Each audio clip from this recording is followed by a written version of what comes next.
All right, and welcome to the show. I am Ryan, your host with Gun Coyote, and always with us is our co-host, Mr. Pew Pew Paul. How's it going, buddy? Hey guys, hey man, great to be back for another session. Yeah, a lot going on, so it's always good to do a stream and get your feedback and put some thoughts out there.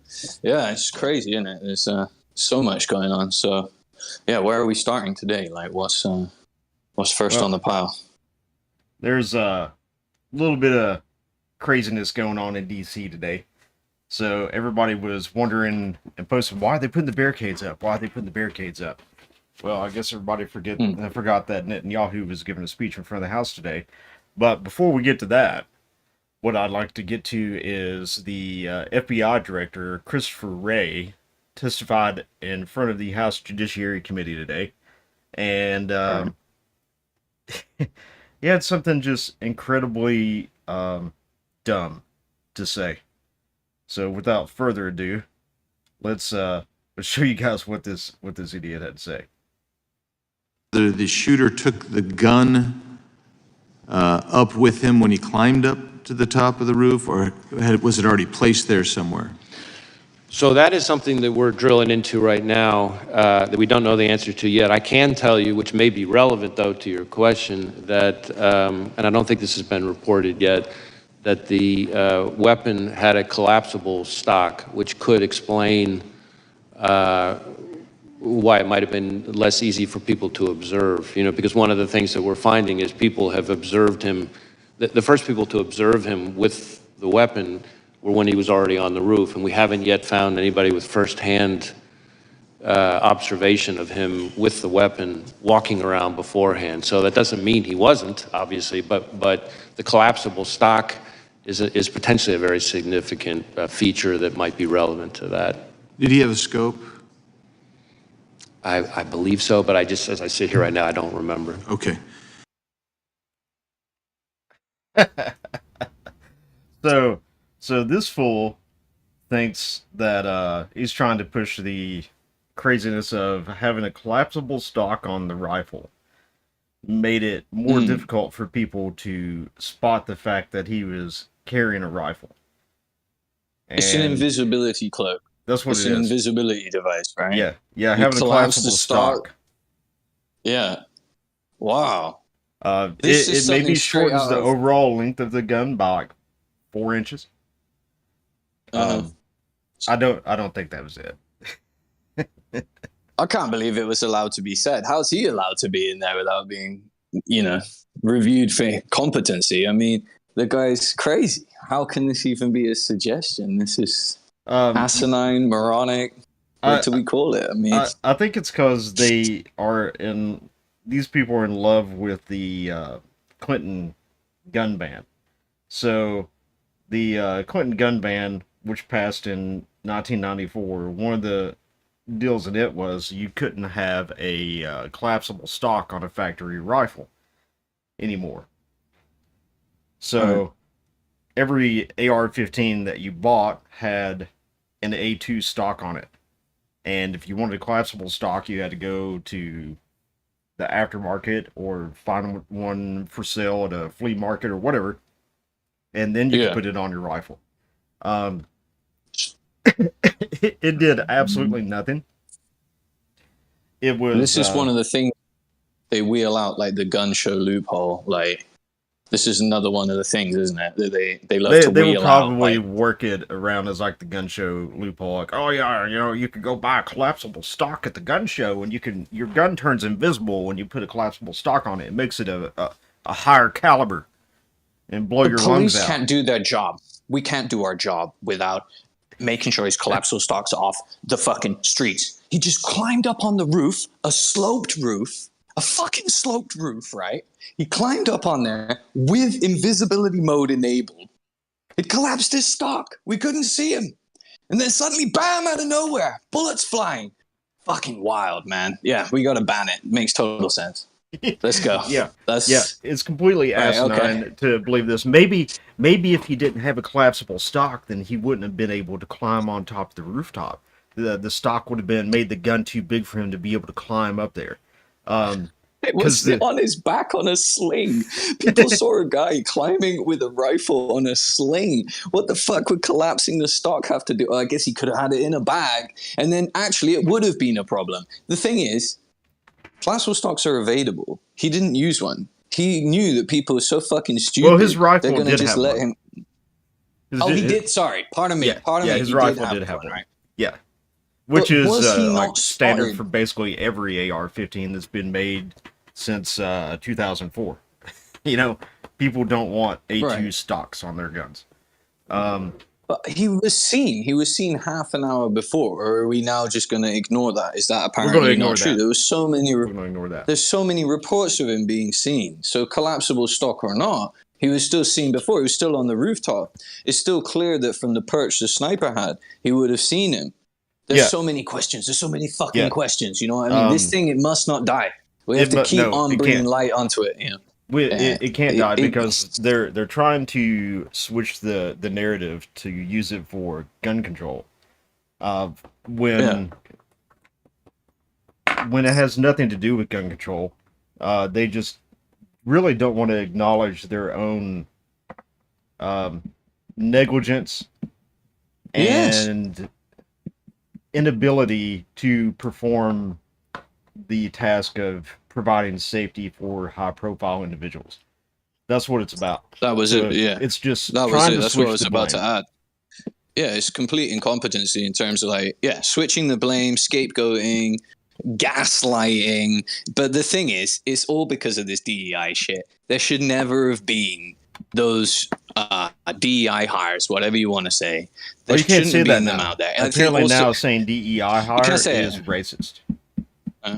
Okay, so those chicks that couldn't holster their gun, that were clearly woefully inadequate in their roles, shouldn't have been Completely out there. incompetent. And whoever was giving oversight to say like, stand down, don't take the shot. Oh, we can't see him. Collapsible stock made him go invisible. Whatever the fuck the reasoning is behind this, the slope, the gradient is slope. too much. We could break our ankles.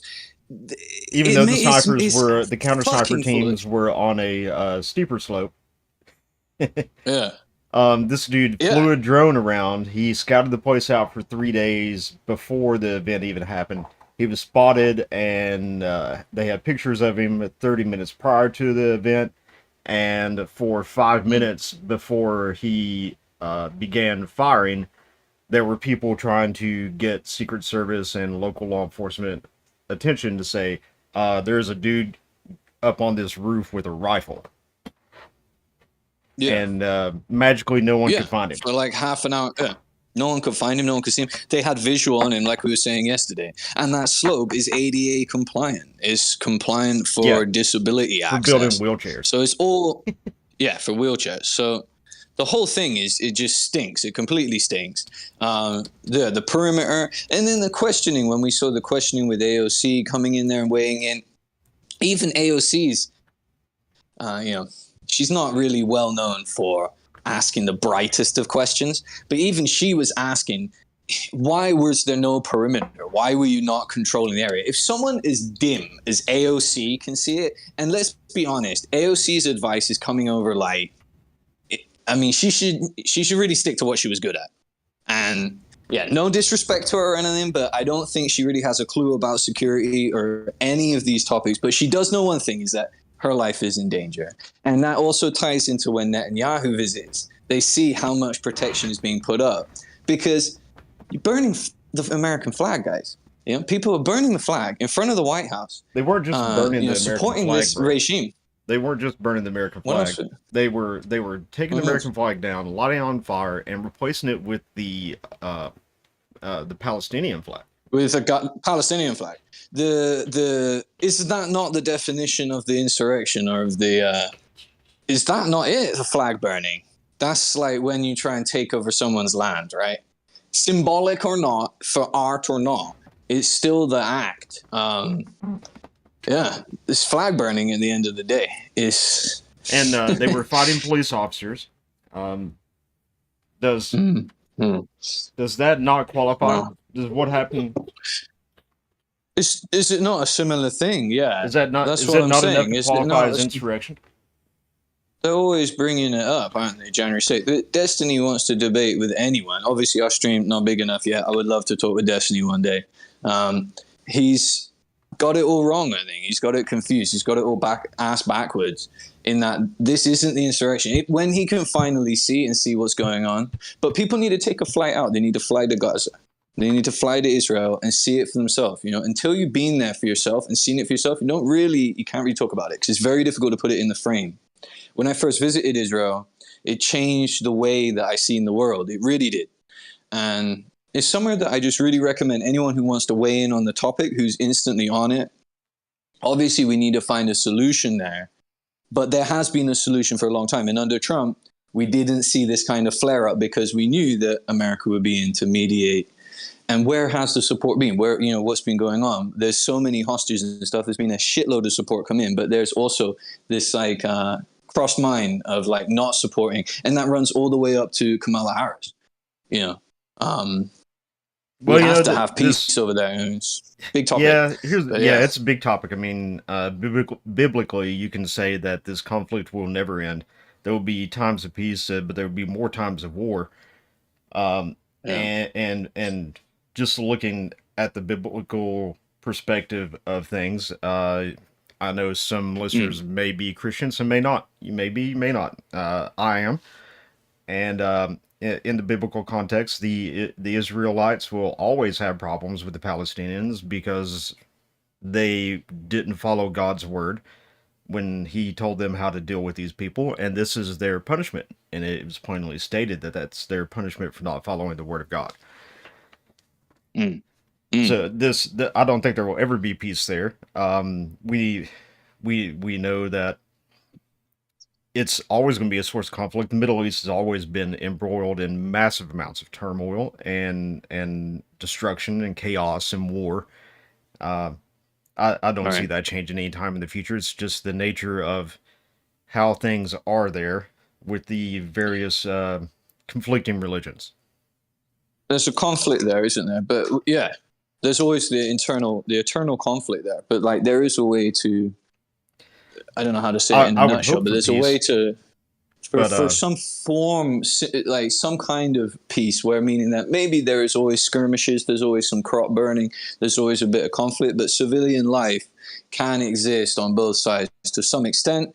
It's always difficult to ensure things like freedom of travel and that. I remember the first times going through a checkpoint. I remember back then I had it's quite a while ago, I had a Sony PSP, and I just stopped carrying it with me because I used to think it was an explosive.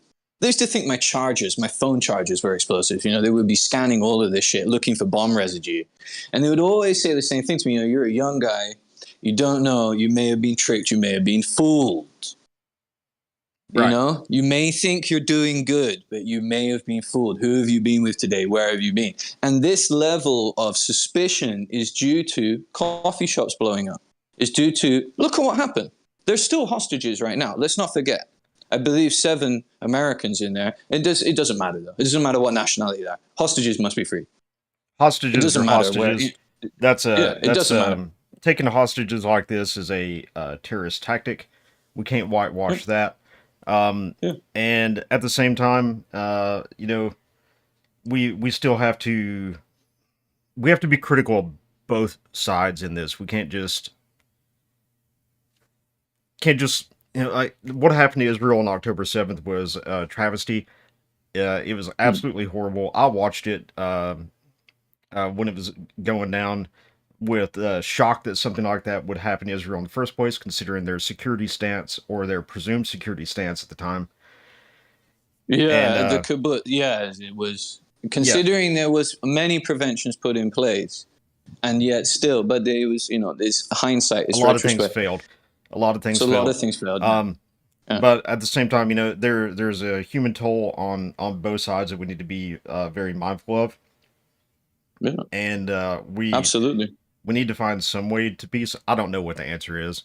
I couldn't flag burning ain't it, though. Flag burning's not it. More of this, more flag burning and more stoking fire on the side of the, how do we say it, the pro-Gaza side, the pro-Palestinian side. I think they need to understand you got to be pro-peace if you're going to be really part of this whole thing. You have to be pro-peace. Yeah. You can't If just you really be. want to, That's the real way to be. Not pro Israel or pro Gaza, but pro peace. And by burning flags in D.C., hoisting the Palestinian flag, and then desecrating U.S. monuments, these are not the way things are done. These are not it's the not way how that it's things should done. be done. No way. It's not going to result in anything fruitful. I know they think that it's sort of kicking it in the side, but it's a horrible rhetoric that they have to see that people who are supporters of this, who are supporters of Hamas, who are supporters of Hezbollah, you know, look at what's going on over history. Look at what the full intentions of a jihadi mindset is. Yeah, it doesn't stop here, right? It No, it never doesn't. ends here. It You never have it to never ends understand there. that. And they want to keep, They keep want coming to. with the Zionism and this and saying, Yeah, yeah. right? But That's look, yeah, that's like saying, oh well, look at the look at Christianity and what it's done. Well, Christianity may have had a violent nature at one point in history, but you don't see people out there uh, taking heads or lighting people on fire in the name of Christ. Hmm. Um, Well, we so don't see it yet at the current time. We don't see it at in this the time, current no, time. But if things it keep could have going this happened. way, we, It we must could, remember that in that area, there are the Arabic Christians as well. It's that's not true. that it's one thing that American youth that are protesting this is not maybe aware to is that there are many things going on in the Middle East there. You have obviously the Judaic religion, you have the background of that. You have Christianity, and which is a newer history, the New Testament. So you have Old Testament, New Testament, and then you have the Quran with that. And then you have, Arabs which are Christian. They're not Muslim. So you can't just paint everyone with the same you don't want to be a No, generalist in the area. You need to it's a very understand this. complex issue there, and Yeah. it requires very complex solutions. Yeah. And it really requires a change of stance of education when it comes to I would say particularly the imams and in any of the religious hardliners. They have to tone down the craziness and stop doing what they're doing. Um, Take a I mean, take a leaf out of their own book. yeah, yeah. I Sorry to mean, when I was sorry. in Go on, Ramadi, go on. it was a city of 300,000 people, and 2006 Ramadi was also considered to be the most dangerous city in the world, and it really was. I felt genuinely bad for the people that lived there, and there were other people there that I detested and I hated with every fiber of my being. And there's a couple of reasons for that. Uh, One is they they didn't want the jihadists there, but they were terrified of the jihadists. So they knew where these explosives were, and sometimes you would turn Right. down the street. So to give a little background on that to anybody that's listening, I was in a weapons company, and at this time, weapons company in the Marine Corps was largely organized as what's called a mobile assault platoon. So you would grow out into two sections, make up one platoon. Each section has 4 trucks, and you'd be driving through the city. You'd turn onto a street and it'd be crowded with people. And as soon as they saw your Humvees, it's like turning on the light in a room full of cockroaches. They just scatter, boom, they're gone. And within seconds, you're hit by an IED. So all these people knew there was an IED there. They knew where it was, and they're not going to tell you about it. Now, another reason why this happens is, well, one is because of the fear that the Mujahideen, which was who we were fighting, put into the people, saying that if you help the Americans in any way, shape, or form, we'll kill you and your entire family, and we'll leave you out in the street for everybody to see. The other thing Yes, is that's what they do. yeah, that's what they do. I've seen that firsthand. Know exactly how that goes, and it's not very good. And the other thing is, a lot of these people that place the IEDs, they're paid to do that. So Hmm. you got like one guy that's paid to dig the hole. You got another guy that's paid to put the bomb in there. You got another guy that's paid to bury the IED, and you have another guy that's getting paid to set Hmm. it off. And then you have another guy, if it's not used, to go get it at nighttime so that we don't find it at night and detonate it so they can keep their ordnance. Now each And one of they all these, as you go up in risk, they pay more. But even the lowest paid guy, the guy that's digging the hole, they're paying him enough money to dig a hole one time, what he would make in a salary in 1 month. So right. So the loyalty. That's what I was about to interject there. You have no idea. The loyalty is like once the gun's not turned on them, they're like you are the gun. Do you know what I mean? Once they feel they are the authority and they're being paid well, making more money than ever, they'll die for that cause. And his religion is tied into that. The whole Yeah. core belief, like now you see the clear picture of it all. Yeah. Go on, man. Go on. yeah, I would say that it's a lot of the times when I was there, and I'd say that a lot of the Afghan veteran guys would say the same thing, is that it's much less about religion and about money. To the Right. jihadists, it's really about the money at the end of the day. Just like in Afghanistan, Status. after the poppy harvest, and they would get their money from producing poppies so the world could have its heroin. They would pick up because now they have a lot more funding, so they can afford to buy more arms, they can afford to buy more ammunition, they can afford to pay soldiers, they can afford to train them. So it's really just a money game. It's a money game Can we show the clip? with the clip guise of religion. Yeah. It's some money. Yeah, definitely. What about the clip you have of the front where it's from enemy lines of looking at the troops that you were firing on? And they're basically boys just running around with a tac vest on, letting an AK just mag dumping over the ridge. They're not even aiming at anything. No, And most that of the time was, they're not. They're just dumping around, sticking an AK around a corner. Um, Yeah. It's those kind of things. That's how you can tell the difference in the fighters. So the guys that are just getting paid out there that are locals to fight, they don't really want to put their lives on the line too much. They want to do just enough to get that money, and then they want to slink back to wherever they came from. Now the hardcore Get that jihadists and status. mujahideen guys, now they would stand up and fight. Of course, most of those guys weren't armed with AKs either. They were actually. This may come as a shock to some people. To veterans, it certainly won't. But most of the real fighters were not using Soviet weaponry; they were using American weaponry. So, hold on.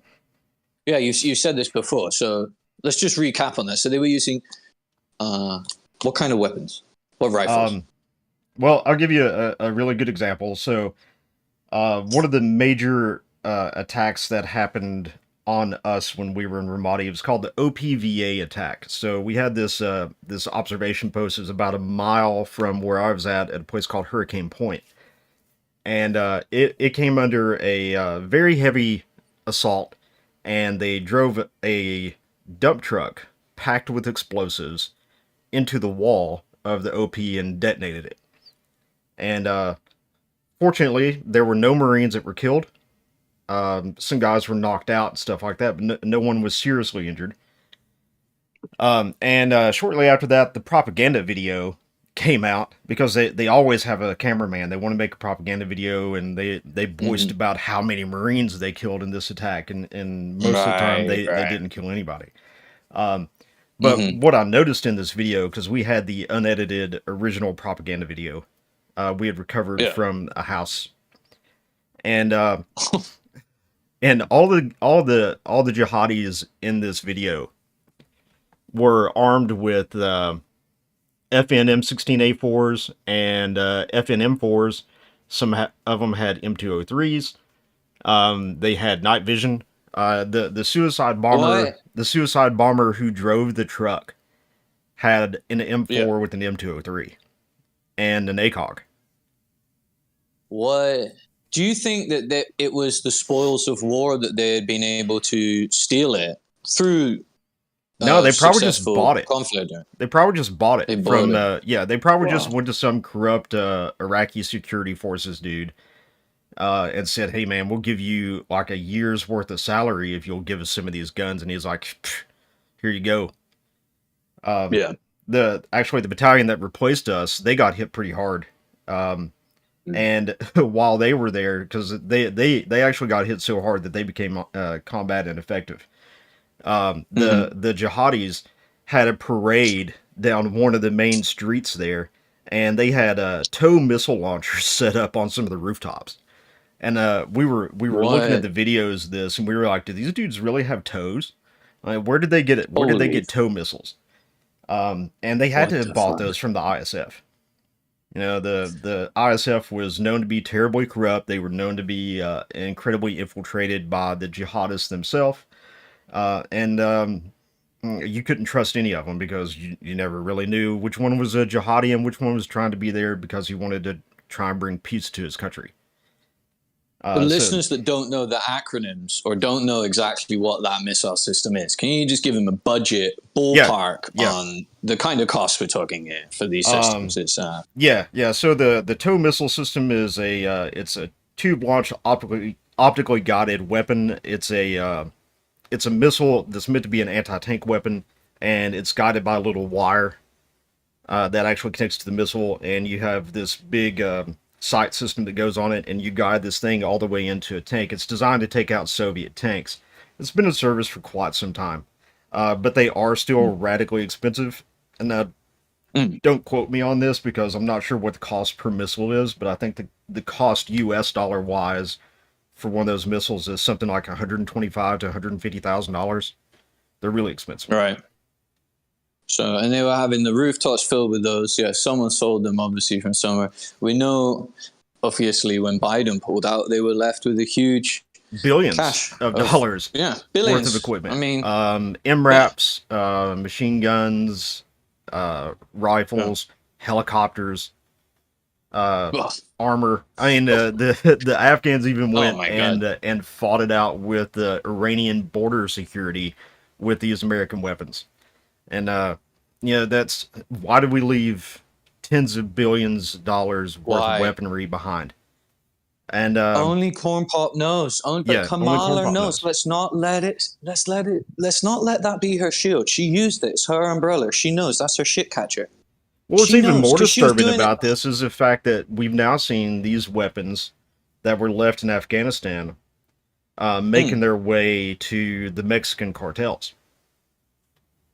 Jesus. Well, of So course it will, man. yeah, They yeah, caught them in a sub at one point doing coke runs. I yeah, think it yeah, was the EU or something. They caught a sub that had been repurposed just for cocaine distribution. You know, yeah. and And now they. they're running around with javelins. And if you don't know what a javelin is a fire and forget anti tank weapon, Mm, and it can oh. be also used as an anti aircraft weapon. Well, anything it gets a lock on, right? I mean, if you're within its range, Yeah, then if you're within its range yeah. and you can see a heat signature, Mm, then the javelin can take it out, night and night. those things are even more expensive. Um, Oh yeah, we're I think talking those big things bucks I now. think those things are like something crazy, like 750,000 to 1.2 million per missile, and that's not counting the Yeah, guidance that's system more that goes like with it. it. Yeah, that's what I was. That's what I was getting at. Is these things that it's not chump change. There's big money involved. There's big things going on, Lots of people are and making money. yeah, it's a huge black economy, dark economy that's going on there. Having a college degree level of a populace which is ready to burn its own country's flag, come out with all this traitorous speech, be a traitor even to their own culture. Yeah. Do you not see what is happening? It's exactly what their religions talk about of what will happen to the non-followers, to the, how they call it, the infidel, the Gentile, the non-follower. It doesn't matter what religion you read. The lay person, they have this across every religion. The people Yep. who don't follow the religion will succumb to failure through many different ways, through sins, through failure of their life. And part of that comes from this obsession with trying to be right about everything, with trying to like rectify the world when you need to clean up your own backyard. I mean, going out, Yeah. burning your own country's flag, fucking insane. And saying you're doing that for peace when there's been hostages, when there's been attacks on civilian life. I know it doesn't, an eye for an eye, the world goes blind. It doesn't beget, terrorism beget more terrorism, So we need to be pro-peace on this thing. And being pro-gun is also pro-peace because you just want everyone to calm the fuck down. Is all it means. Being Well, that's right. anti-gun. That's one of the big reasons why I Uh, think that this thing happened October 7th in Israel is uh, because they had they had started restricting firearm ownership a lot more. There were nowhere near as many people armed in Israel as there used to be, and especially out in the kibbutz, whether you agree with the kibbutz or not, doesn't matter. There were far fewer armed people in these areas, and the terrorists of Hamas knew this, and they took advantage of that and formulated a plan on how to carry out this travesty. And we can't. And I think people are really quick to forget exactly what happened to Israel on October 7th. If what happened to Israel on October 7th happened in the United States, which it did on 9/11, what did we do after 9/11? We invaded 2 countries. We bombed the shit out of 2 countries. Yeah. And no one in the world was going to tell us no or stop us. An entire generation of young men and women in this country went to war because of that. We must do a clips. We must do a clips archive of everyone talking about it. Obama, a Democrat, he was pro-war. You know, Of course they Predator are. They drones, all baby. They're pro-war. Biden also, he is pro-war in the sense of being pro-peace. It's just the way that it manifests, the way that he talks makes no fucking sense. Kamala, I can't sign off on that. I have no idea. Kamala, I'm to not even me, sure she from the can spell very little war. between the laugh, right? Between the laughing and that, I've heard she wants to. She was having a little talk, I think, with one of the news channels. I don't know which news journalist, but she was saying to the effect of everything needs to be done again from scratch. That was the border, that was the military, that was foreign policy. She was going through listing all these things, and it was just making my skin crawl. It was like, it all needs to be redone. Why? In what way? In a way that Kamala is approving of, which I believe is extremely dangerous. As many people have said, you know, I don't blindly follow Trump. I don't blindly follow Republicans or Democrats. I follow God. And I must say here that gun control, it makes no fucking sense. Being anti-war in the sense of a peacetime scenario coming out makes no sense. Being, you know, all emotional about it really doesn't make any sense, because there's still hostages in there right now. And there's still a whole lot of unanswered questions. Well, shit just gets more and more crazy on the border. It's getting escalated again and again every day. Kamala wants to fuel the fire. She wants to add another log on the fire. She now wants to remove what very little we have left of a border control. She wants to take rid of, you know, whatever is left. And she's saying it's going to be an executive order of hers. As soon as she comes in as president, there will be, one of the ones she said was an assault weapons ban. Whatever the fuck that means, whatever an assault weapon is, right? But there'll be an assault weapons ban, and there'll be a ban on the import of weapons, is something she said. So, I mean, Well, I don't know really what safety I that's going to think bring that, to places like Chicago. It's not. Yeah. And I think that a lot of times the people in charge of running things, they have forgotten CV pacem parabellum. And that means if you want peace, prepare for war. Same as one of our presidents famously said, you know, walks off when he carry a big stick.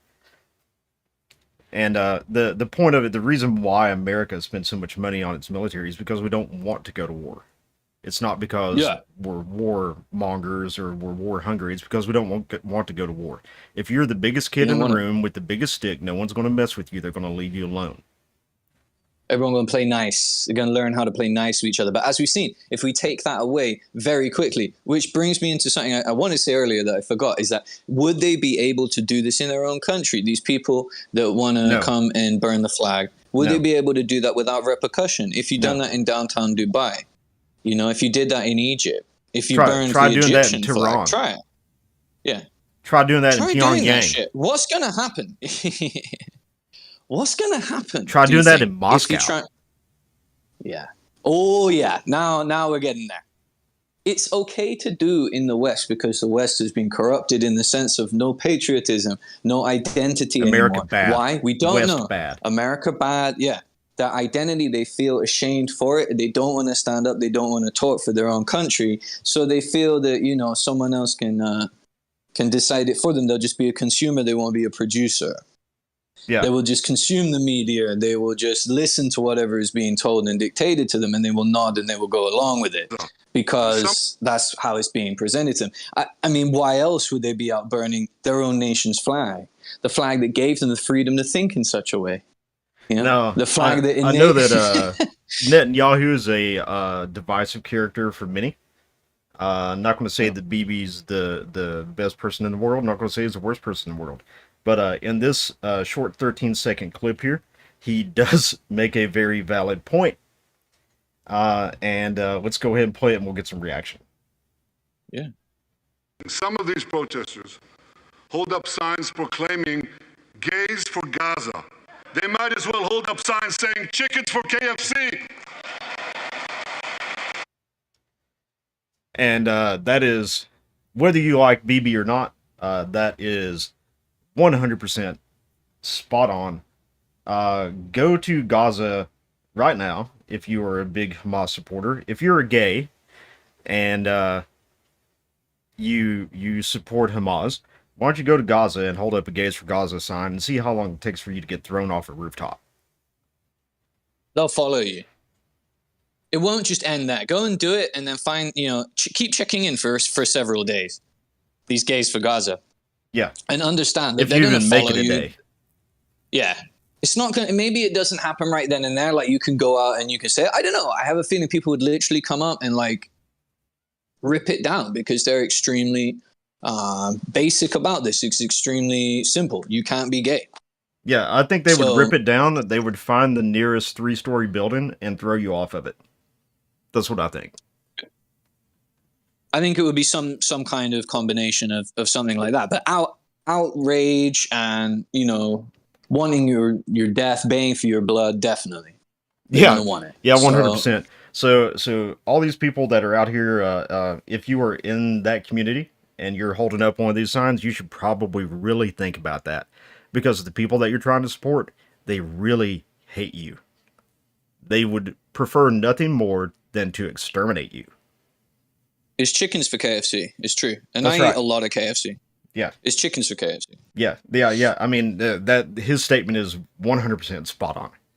Absolutely spot on. I know. I eat a shit ton of KFC. I can't get enough of it, and it's chickens for KFC. Yeah, it really is.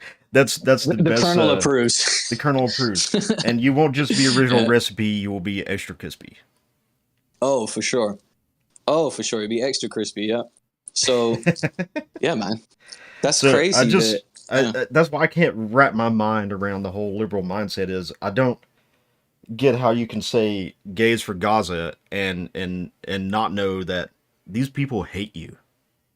They hate you. Is it not a troll? Do they not see they're being trolled? The whole thing, the whole protest, the whole, like, it's being stoked as well. Through the universities, through the colleges, there's that, the pro-communism. There's two agendas here, quite obviously, which are kind of working in cahoots. You have those of a communist mindset and those of a jihadic mindset. They want to destabilize the free market. They want to destabilize the free world. Yeah, I mean, I guess and the it's way to great do to that promote is they're that in doing the it. West, and I can totally see imams and stuff here in the West, the radical imams anyway, promoting this because it is a way to destabilize the West, make them think that they're being supported, and again, they're just useful idiots. Yeah. So, I think we put enough on that for a second. Yeah. Oh yeah, yeah. Sorry, my daughter stepped in here, and Yeah, speaking no of my worries. daughter, she Yeah. in the last stream was talking about how she just had her birthday. Well, today Yeah. she just fired her first rifle, Wow, man. and she you can. What probably did she hear shoot? A 2-2? that. No, Yeah, no. yeah, yeah. Actually, I was impressed. Yeah, go back to your phone. I'll be there in a minute. Okay. You can take it with you. Okay. She actually shot a 5.56 suppressed was her first rifle, Nice, man. and Did a bit of target practice, huh? yeah. She wanted to shoot it, and then she said it's too smoky, Daddy. And I said, well, yeah, it's suppressed, so it's a little smoky, but it's not going to hurt your ears, and you got your ear pro on. And then she was like, I'm good. It's too smoky. I'm out. But we got the experience of it, and that's the main thing. So really proud of her for that. And she's standing here with my earmuffs on, looking at me right now, stick up tongue out at me. Yeah. But we do have another clip here, and this is going back Yeah. to the protests. So everybody was wondering why they were putting up the fences and the barriers and the gates in DC last night in the Twitter sphere. They were all talking about how it was because of Joe Biden's upcoming address to the nation. Right. It wasn't that at all. It was because Netanyahu was addressing the House today, and they knew it was going to be chaos.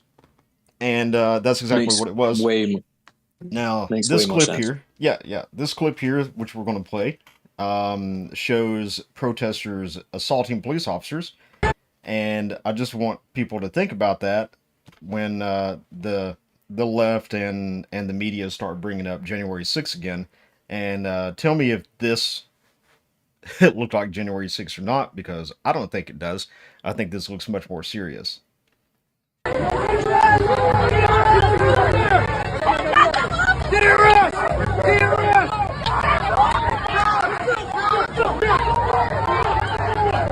Back up! Back up!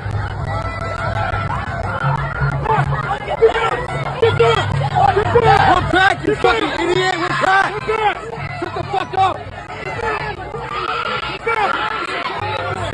Get the fuck off him! Get the fuck off him!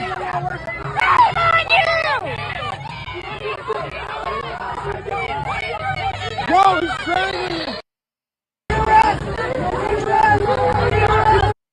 So there it is. I don't know about you, Paul, but I don't really remember seeing a number of police officers being assaulted in January 6th. Do you? Nah, not assaulted. There was, of course, the incident with Ashley where she was. You mean where there was the incident. where federal police shot and killed an unarmed protester, Yeah, and I remember no that one, nothing incident. happened. Nothing happened. Is that what you're Yeah. talking about, Ashley Babbitt? That's just- Yeah, I remember that yeah. one too. Yeah, I'm talking about her. Yeah. Yeah, I remember that one too. So these police officers were actually getting assaulted, but I guarantee you they were told that you better not shoot anybody. We don't want a repeat of what happened before, right? I guess, or that these are the politically correct crowd, and you can't do things like that. Hmm. What's going on here? Why are they having to? It's because of the flag burning. It got a little bit too far, or what was the scene there? Why were they? They were just just losing protesting. they were protesting Netanyahu. Yeah, and they because just lost he's, their mind and had he's to the be. big bad boogeyman, you know. It's Not wild Hamas. that they get that. It's wild that they do this so much, but like, yeah, the voice for the hostages isn't. I don't know. How do they equate it? What are the mental gymnastics you have to do here to? It doesn't make any sense. Man. Maybe sometime we could Doesn't get make any sense. Harry or JoJo on the show, and they could explain it to us.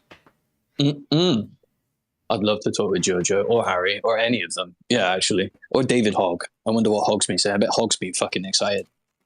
I wonder what the Hogg's been up. What has the Hog been up to? I think he's just been like I think he's promoting. been fundraising. He's been fundraising. Yeah.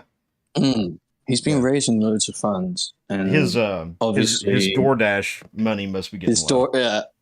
His DoorDash account has been fully topped up. Yeah. So, I remember you yeah. looked this up one time. Do you happen to remember the figure of what it was that he had spent on DoorDash? It's a lot. Let me look it up again. It's a lot, man. Yeah. David Hogg. DoorDash. I'd like our listeners just to know exactly how much money of donations is being spent on David Hogg's DoorDash. 50K so 50 far. $50,000. 50,000. Yes. Wait. I think that's yeah. Hogg blows nearly half of his pack donor on nonsense like DoorDash and Mark Elias. What is that? I think that's like a coach, a campaign coach, like Campaign coach? it's a speak a little bit Clinton campaign, yeah, from Russia hoax. So yeah, no, sorry, he spent 1.4 million. 1.4 million. Sorry, yeah, he spent On about DoorDash? 50K in, yeah. He spent 1. It says here in the Federalist.com, he spent 1.4 million and 3 million in DoorDash and consultants and travel expenses. So it's, yeah. Oh my god! I guess, you know, he spent it on being him. He spent it on doing what he needs to do. Being Yeah, him, he spends a lot. That's some good DoorDash. He had to go and meet young, fearless progressives. Oh, And for leaders we deserve. yeah. He spent a lot with legal fees and of people that, you know, can help him out. And then he's just raised more funds now. You know, it's Hogg, man. He's constantly working to shut down anyone who's pro-gun because guns don't work. He's not willing to look at anything. There's no debate. There's no discussion. And it's always with a different target. You know, we're going to ban this. We're going to ban that. There's no science behind it. There's just like, we're going to chip away at these guns and get rid of them one by one and make the world a safer place. That's what they seem to think.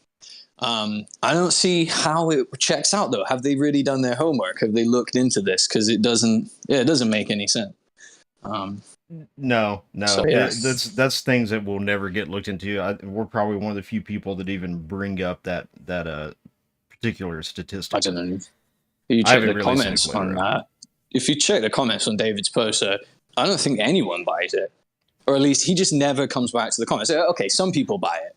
But it's less than 50%. Most people in David Hogg's comments.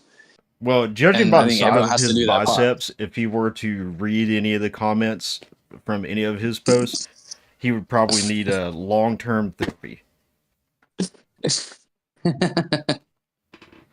Yeah. Well, I mean, because he's one of my favorite people to drag to, and to be honest, I've tried to like instigate some kind of reaction from the guy, and I really just don't think he ever reads the comments. He just puts posts out there and he goes on about his merry day, which that's perfectly fine if that's the way he wants to do things. Cool. I think maybe he who was it that tried to goat Brandon Herrera and got a response from him? Was it David? It's David as well, yeah. Yeah. Oh, it was David Hogg, and he was going back on him about a few things there. That was this week, wasn't it? Yeah. Yeah. There was a little exchange there, but you know he still didn't get involved too much. So I'm sure a small account like ours doesn't even register to the. It doesn't register, bro. It doesn't register. It doesn't matter, man. Yeah.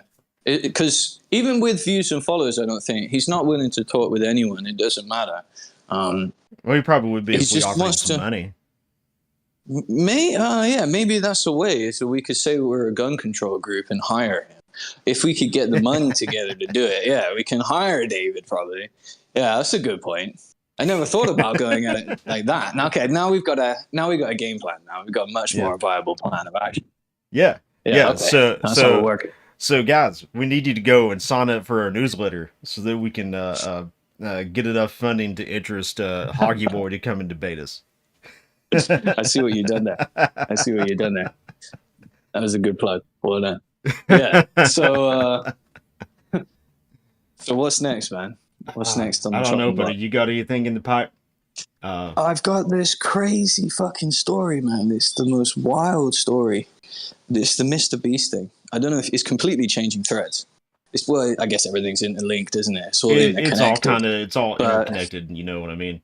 Yeah. All to do with the weakening of the nation. Speaking of that, I actually saw a video from. This is a. I don't know if I would say famous or infamous character on X, but Mr. Andrew Tate. Oh, Tate, yeah. What have you got from Tate? Yeah, he actually, if I can find the video, he actually had some comments about the whole Mr. Beast situation. Oh, nice. And I thought he made a pretty good point. Where is it? I remember he was driving a Ferrari. Oh, you didn't have it ready. Okay, I'll wait for you to get that. I got, like I was saying, I got a couple clips here. And I think it really deserves a full investigation into the whole thing. Well, it's the ones we played yesterday. I got it. Yeah, you got it. Yeah. Yeah, so this is a pretty good video from Mr. Tate, whether you like him or not. He brought up some valid points in this, so let's go ahead and run the clip. So Mr. Beast's tranny friend, he's been caught talking to kids, trying to fuck children. Surprise, surprise. Didn't see that one coming. Fucking hell. You know what's most amazing to me about this whole scenario? That nobody seems to point out this guy's name. Mr. Beast. Do you think that's a bit of a strange name? I'm sure I could Google it and there'd be some bullshit reason why he's called Mr. Beast. I'm sure they're calling some stupid story that when he was a kid, he had a figurine called Beast, and then when he grew up, he wanted to be a figurine. Some fucking garbage. Right. Why would the largest YouTube channel with an affinity towards children in the world be named after the beast from the devil? Why would that happen? Is that a coincidence? Considering the fact that you don't get to become the largest YouTube channel in the world without permission from the Matrix. Because they throttle the accounts they don't like. And they take subscribers off, and they sure prevent the accounts that tell the truth from getting views. If you're getting that many views and that many subscribers, it's because they're pushing you to the front with the algorithm. They want the kids to see you. And by coincidence, this account they want the kids to see is named after the beast. And these are the same people who openly admit they're coming for your children. They chant it in the streets at LGBT parades. We're coming for your kids because the LGBT agenda has no future without your children. They can't have kids. They can't reproduce. They need your kids. They need to come and take yours. And they're open about it. And they put their flags everywhere. They have their month. And they put all their bullshit propaganda in schools to try and convince kids to do all this insanity and confuse children. And at the same time, the largest YouTube channel aimed at children in the world, now, coincidentally, one of them becomes a tranny who tries to fuck kids. And that's being normalized. And it's all called the Beast. And it's an accident? Call me a conspiracy theorist. Seems pretty fucking obvious to me what they're doing. And I've explained in my previous videos that you don't get to the top unless you sell your soul. And you can sell your soul by being evil or just being ignorant. And You it's can be an like this accident. Mr. Beast kid, and you can just Right. sit there and go, "Oh, I didn't know. My friend just became a tranny, and I just say I what think they it's tell me to pretty say, evident. and I don't You know, know." we see a lot of that. Look at the whole Diddy thing. If he had any semblance of honor, he would rename his channel. Why not? Right? You're big enough to get through a rebrand, friend. And you could sit there and say, you know what? I understand how my name can be misunderstood. And I have a responsibility that goes along with my popularity, and I should probably change it into something more positive. A positive name about helping the world instead of being a beast of some sort. Especially one, the beast from the Bible itself, in a Christian country, America. If he had any semblance of honor, he wouldn't be accepting all this transgender shit from his friend. He'd tell his friend to step down and be a tranny in private, because millions of kids watch this. And regardless of my personal views, even if I personally support your transgenderism, there's going to be some young children who watch this show who's going to get confused by what you're doing, and we might cause some distress. In fact, lifelong, life-altering decisions might be made based on the fact that you are being a dumbass, so let's keep this away from children. He didn't do that either. Is he allowed to do that? Maybe Susan told him he's not allowed. Maybe they told him, if you want to stay the largest channel, unless you want to become insignificant, you better do as you're told. Beast. So now everyone's pretending to be surprised that this fucking tranny tried to fuck a kid. Well, of course. It's all trannies fucking do. They're fucking sexual deviants. They're weirdos. There's no reason to chop your own fucking dick off unless you're a weirdo. Newsflash, you're weird. I'm actually going to blame the parents here, because if my children tried to say, I'm watching a beast channel about a beast. I mean, what the fuck? No, you're not. Stop. Read the Quran. Sit the fuck down. But I guess the parents are like, well, my kid likes that show. I mean, you're a fucking dumbass, and so is your stupid fucking kid. That's about it right there. I mean, whether you like the dude or not, I know he's a very controversial figure, to say the least. Yeah. He brings up some really good points about that. I thought it was a great speech. I thought it was really, really good. Yeah. And it's bang on target. That goes back to another thing, like you know, you can even if you don't like someone, if they make some good video or something like that, you can still like the video. And I think he had some really good points to be made here. Is that people knew this was going on. They had to have known that this was going on. There's no It was engineered. way It that was they didn't engineered. know. I always thought that about his name, Mr. Beast, and I just never liked the look of him. Just the Botox cheeks or whatever happened to him. Like, first of all, he looked kind of weird in the first videos, but he's a kid, so it's like, you just like, everyone. I looked fucking gormless, weird as a kid, and then you grow up and like there you become a man. With Mr. Beast, he became a boy. Do you know what I mean? He didn't grow up. He doesn't grow a beard. He doesn't even grow a mustache. He doesn't seem to age. He looks like Peter Pan. He wants to stay young. Has no one ever looked at this? Everything he does is all about like youth. Where's his wife? Where's his family? Is he setting up a family? I've never seen him. Like, what does he do? He does. Oh my God, it gets creepier, bro. Doesn't he go to like really remote places in the world where they're really impoverished? Dun dun dun. Isn't that what he fucking does? Are we not seeing some kind of connection here? And he has some weird old dude that like goes to the place before him. Have you seen that? He has this like philanthropic dude that goes out there and they're like, we're going to build you a well. We're going to save your life. We're fucking amazing. We're going to fix all the problems with YouTube money. Like, it does sound super good, right? But a little bit too good to be true, maybe. And maybe, imagine what that weirdo is doing out there in the middle of fucking nowhere. Yeah. Yeesh. Yeah, exactly.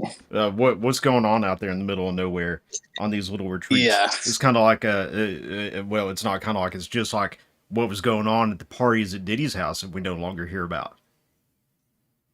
That was pretty in the face, wasn't it? Yeah, I mean, we were always hearing about freak shows. A long time ago, there was a Snoop Dogg porno.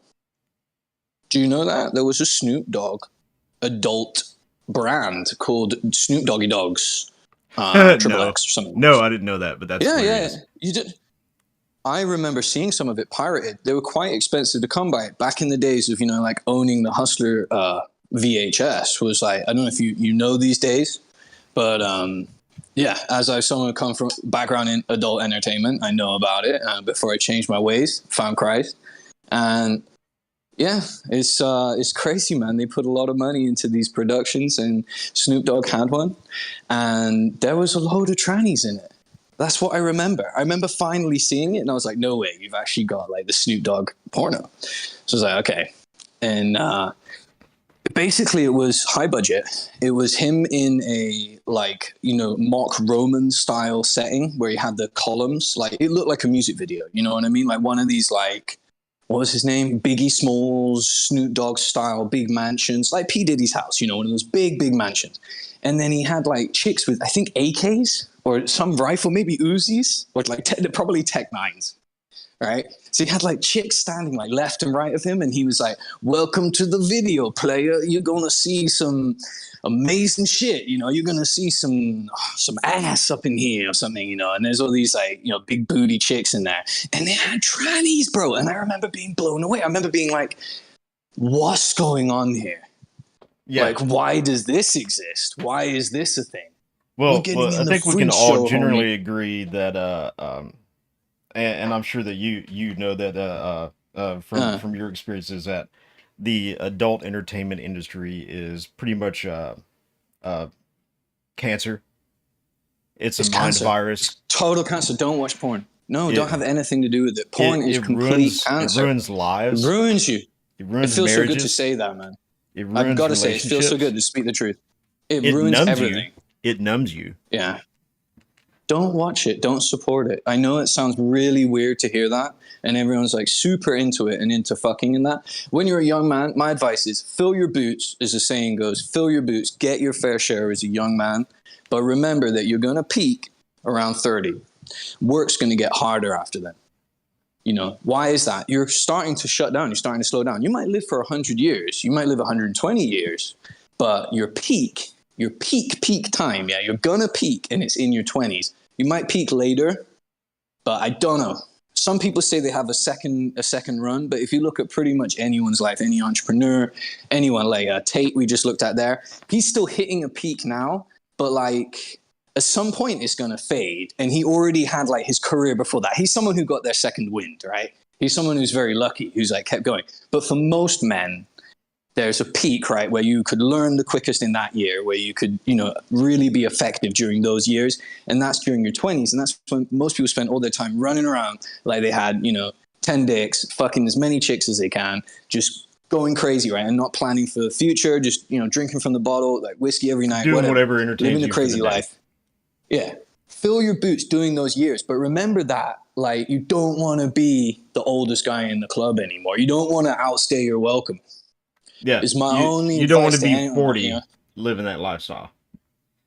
No way. You don't want to. Some people do. Like, I don't want to tell anyone Yeah. how to live their life. But in my opinion, for a great life is sort of realize that when you're a young man, you have like seasons to your life, and when you're a young man, it's about some things. But really, it should be about finding a connection, finding that counterpart, finding your partner, so that you have something to work for, so you can build your base, your foundation for your future.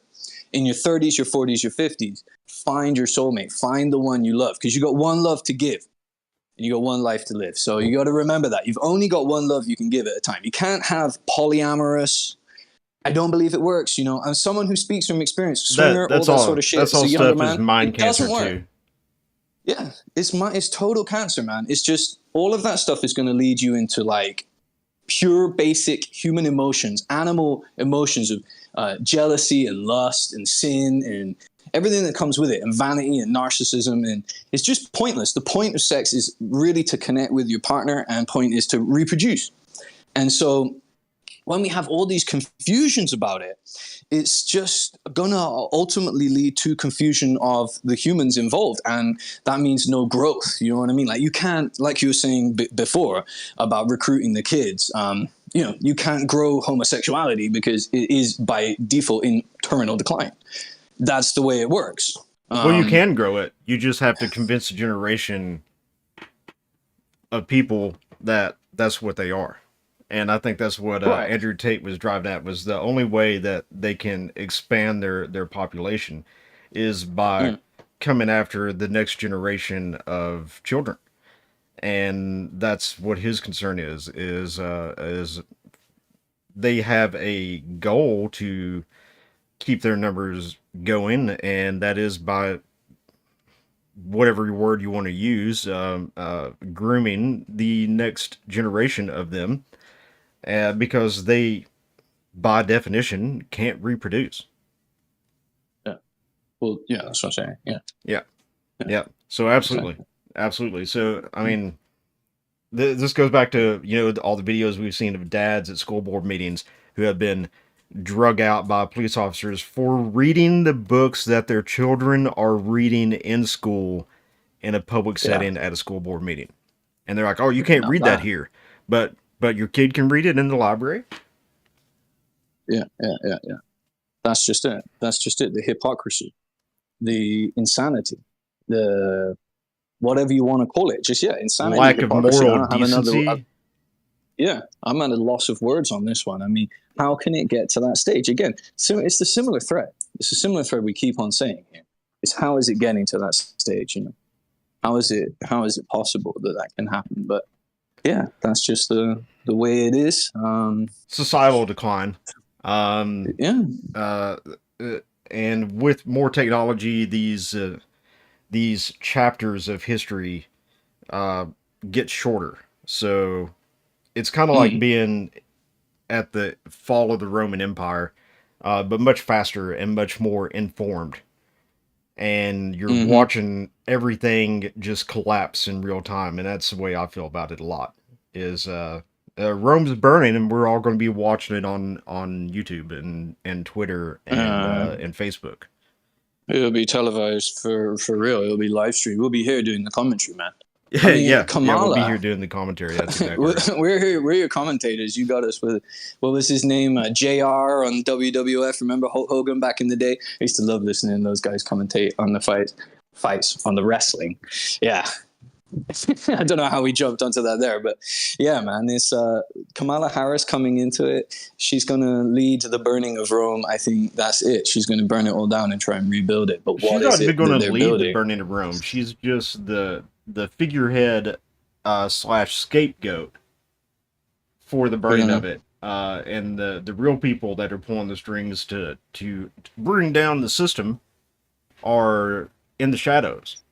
They're the people that aren't exposed. They're the people that are on the Epstein list that we're not allowed to know about and that have never been had anything done to them. That's the kind of people that we're talking about. Very wealthy individuals, and this goes back to the conversation we talked about last night. Same with like Atlas Shrugged. You have a bunch of rich, pompous asses sitting in a dining room talking about how they hate society and the country that they live in while they're eating a 5-star meal. Yeah. Like we saw yesterday, the big speech she was giving, and let the lady speak. And let her speak. Yeah. Yes. Yeah. Let's hear what she has to say. And Yeah. it's a whole load of like vomit all over this picturesque room of this hardwood furniture that's all been, worked meticulously. The beautiful wainscoting on the walls. It's a perfectly fitted room. Everything comes from the work of cultivating the land, of becoming a master joiner. My father was a master wood joiner. There's a lot of work that goes into it in taking care of this wood. And that it wouldn't be possible without capitalism. You don't really see that, I don't think, coming from communism. Who's going to pay the farmers? Who's going to farm No for one. free? We're not going to do it. Yeah, Well, it's not going to happen. that's why every major communist society, Russia and China, both during the 20th century, when their communist leaders first took over, they decided they were going to do the collective farming idea.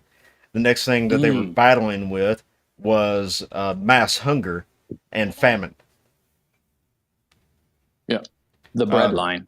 Yeah, because why would the farmer want to produce more than he needs if he's not going to get paid for it? There's no incentive Why to would that. someone? Or you move Why all was the farmers some- out and you move a bunch of people that live in the city that have never done this before, and you say, "All right, well, here you go, guys. Good luck. Grow some potatoes."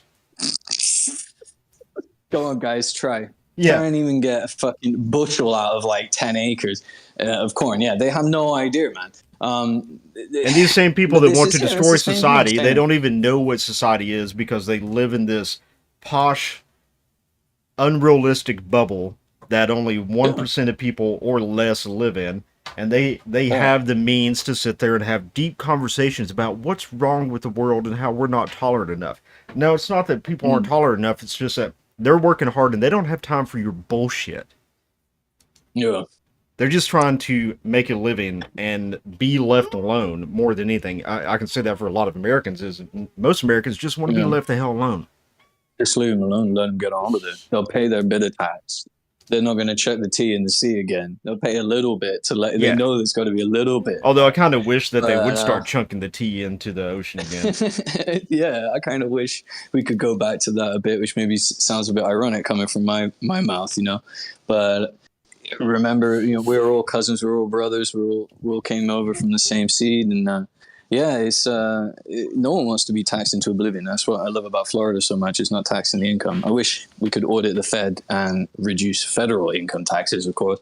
And I think if we have someone like Kamala in, it's never going to happen. not gonna bro. happen. It's never going to happen because she's going to fuck it up. She's going to fuck it up real big time. And yeah, everything's going to go to shit. I saw Tesla took a dump. I think the whole haven't looked stock at the market took a dump. Yeah. Well, with shit like this going on, with the youth dressing up and growing tits, how are we gonna? Yeah, I think I told you about this before. How are we but gonna build anything? my mother got to experience her first furry the other day. You mentioned it briefly, but we must hear more. But one thing about gun coyote is that some people do believe that it's furry. Some people call us furries. Yeah. And I'm the We're chief furries. furry executive Furries. officer in charge. Furries hanging out selling I'm the guns. head furry. Wild. I would love to see the Gun Coyote ad campaign. It's just furries like at the range. Like get Alex Zedra to dress up as a furry. That would probably get. But That would isn't get it some just views. playing? But bro, it's just playing into more sin, more fucking. Yeah, it is. Up. It is. They're dressing. The thing is, for us, it's a joke. Okay, they're dressing up like this, but they really getting their rocks off to it, man. Yeah. No, And they would get judging anyone. super Yes, pissed at kinda us for judging. doing it. They're probably getting mad right now. Yeah. They can sense us. I talking. think I'm offending a furry. Right? You never know. There might have been someone that was following, thinking that was for real, that we were furries. that are heavily armed to the teeth because they need to defend the lore of furryisms. You know, And you know what I want to do when I see a furry. Oh. This is like my intrusive thoughts, and I'm trying not to let my intrusive thoughts win. Every time that I've seen Yeah. a furry, the first thing that I want to do is go and then give their tail a good yank and see exactly how it's attached. nah, you're asking for trouble. You're asking for trouble. That thing is on a butt plug, bro. That thing is fucking plugged in there. If you start pulling on that, it's gonna. Nah, man, you're No, asking it would for be trouble. hilarious. It would be hilarious. I think you're gonna give him a little surprise. Yeah. Yeah. But like, so what happened? Hold on. So what? So this happened? You pulled Yeah. on the tail, and it was No. I would it like was to. butt plug? I would Oh. like to, Oh, okay. just to find out if that's what it is or not. But my mother's retiree, and she's never seen anything like this before. And Right. we're in a small rural community where you really don't. This is not the norm for this area at all, you know. And this girl comes into the grocery store and she's got these cat feet on. She's got her cat mittens on, the cat head on, and she's got a tail. Oh, Now- we need a furry guest. I want to meet one, bro. Whoa, There- this is for real. This like really happened. Yeah, there's Holy like a fuck, right wing extremist gun toting group of furries too, which I found to be comical. Well, that's what they think Gun Coyote is. That's what they think is I think so. They may have been inspired by the coyote. Perhaps. We don't know this. We don't Maybe know this. we're inspiring we just cannot furries across speculate. the world. Yeah, you can only speculate, bro. You don't know what might be happening. You know, I've But, never heard that, but She yeah. was just in shock, and she came home from work, and she had to call me and be like, "You won't believe what I saw today." And I said, "What's that?" She said, "A furry." I said, "Mom, I didn't even know you knew what a furry was, to be honest." And she said, "I didn't. The people there had to explain it to me when this girl came in a cat suit." Was she saying like meow, or was she just acting totally normal and just wearing it like on just a Halloween? I guess she just went around and shopped and acted a little weird, but just did all of her grocery shopping in her cat suit, I bet which it would be was enough a to load blow of my tuna. mind. A load of tuna, yeah, some cat food, couple bags of cat litter. Got to refill the cat Right. box at home because it fills up pretty quick with those human-sized poos in it. Oh my god, man! Oh my god! I'm waiting Fuck. for somebody to say that we have to put litter boxes in the high schools here. That's crazy. So The woke mind virus is now in rural Virginia. someone's gonna have to break it down and explain it to me. I don't get it, and I don't see how it's gonna work in a wartime situation or in a capitalist situation. I don't see how it can survive beyond being a symptom of socialism, of communism, of having a government that essentially drip feeds this kind of behavior. Why would anyone want to do that? Can we see that in any other I don't know, nation? man. Why would If you were like a 5'2", poorly fed North Korean soldier, and you look across the battlefield and you see thousands of people, you see thousands of what you thought were people running at you with rifles, and then you realize they're all dressed like wolves and giraffes and tigers and stuff. That might be a fucking little terrified. scary. That'd be fucking terrible. I'd be petrified, man. Jesus Christ. Yeah. Actually, maybe it is a way to create a new kind of like killer assassin class. It's just like the ultra deranged. Like, you know what I mean? I mean, Like, that's like what they told the Japanese in World War II. The rumor in the these are Japanese military was that all the Marines were recruited from insane asylums, and they were either insane or they were mass murderers and serial killers and stuff like that. And the Japanese people believe this. That's one of the reasons. Was it? I may be wrong about this. Was it Okinawa where when the Americans took Okinawa, a bunch of the population jumped off a cliff, and with their children and everything, they would rather die than be captured by the Americans because they were fearful that that their children were going to be captured by a bunch of insane asylum and inmates and murderers. I'm pretty sure it was Okinawa. Who told them this disinfo? It was disinfo spread by us, or it was something that they came up with? It was disinformation spread by the Japanese high command. Wow, but why would they want to scare their own people? I guess they were because really they didn't want take them to that surrender. decision. They didn't want to surrender because if they found out that actually it wasn't that bad after all, if we just surrender, well, the alternative isn't that bad. Yeah, They're not yeah. gonna I mean, get killed. they didn't want anybody to surrender and dishonor the emperor, because the emperor, well, in some parts of Japanese society, I imagine it's probably still seen that way, but the emperor was a god. He is God on earth. So if you surrendered, you dishonored God, and that's what they told people to keep them from surrendering to the Americans. And in many cases, that worked. And I mean, look at many islands the Marines went on. The Japanese fought to the last man. Yeah. Last man standing. So that's the kind of power that wields. So it's what, baby? It was the dog. So let us run the next clip. Yeah. Let's go on over to the next clip here. You Yeah. got one. You got one in the barrel. I've got a couple of things in the barrel. I got some cringe. I got a Kamala one, but I think let's do the cringe first. Yeah, let's do the cringe. Yeah. I like the cringe. I got to be honest. There's a lot of. Let's just do cringe for a minute. Yeah, because there's a lot. Oh, I nearly sent it to the. All right, it's in your chat. Yeah, looking for it to come through now. There, it's on the way. So this is a new trend, or it's not that new. It's been around. It's been trending for about a month. It's from the UK, and it's a couple Irish kids singing a song. Now, it's not that the Irish kids singing the song is the cringe at all. I'm not saying that. I'm saying what the cringe. Well, you'll see. It's the dance that goes with this.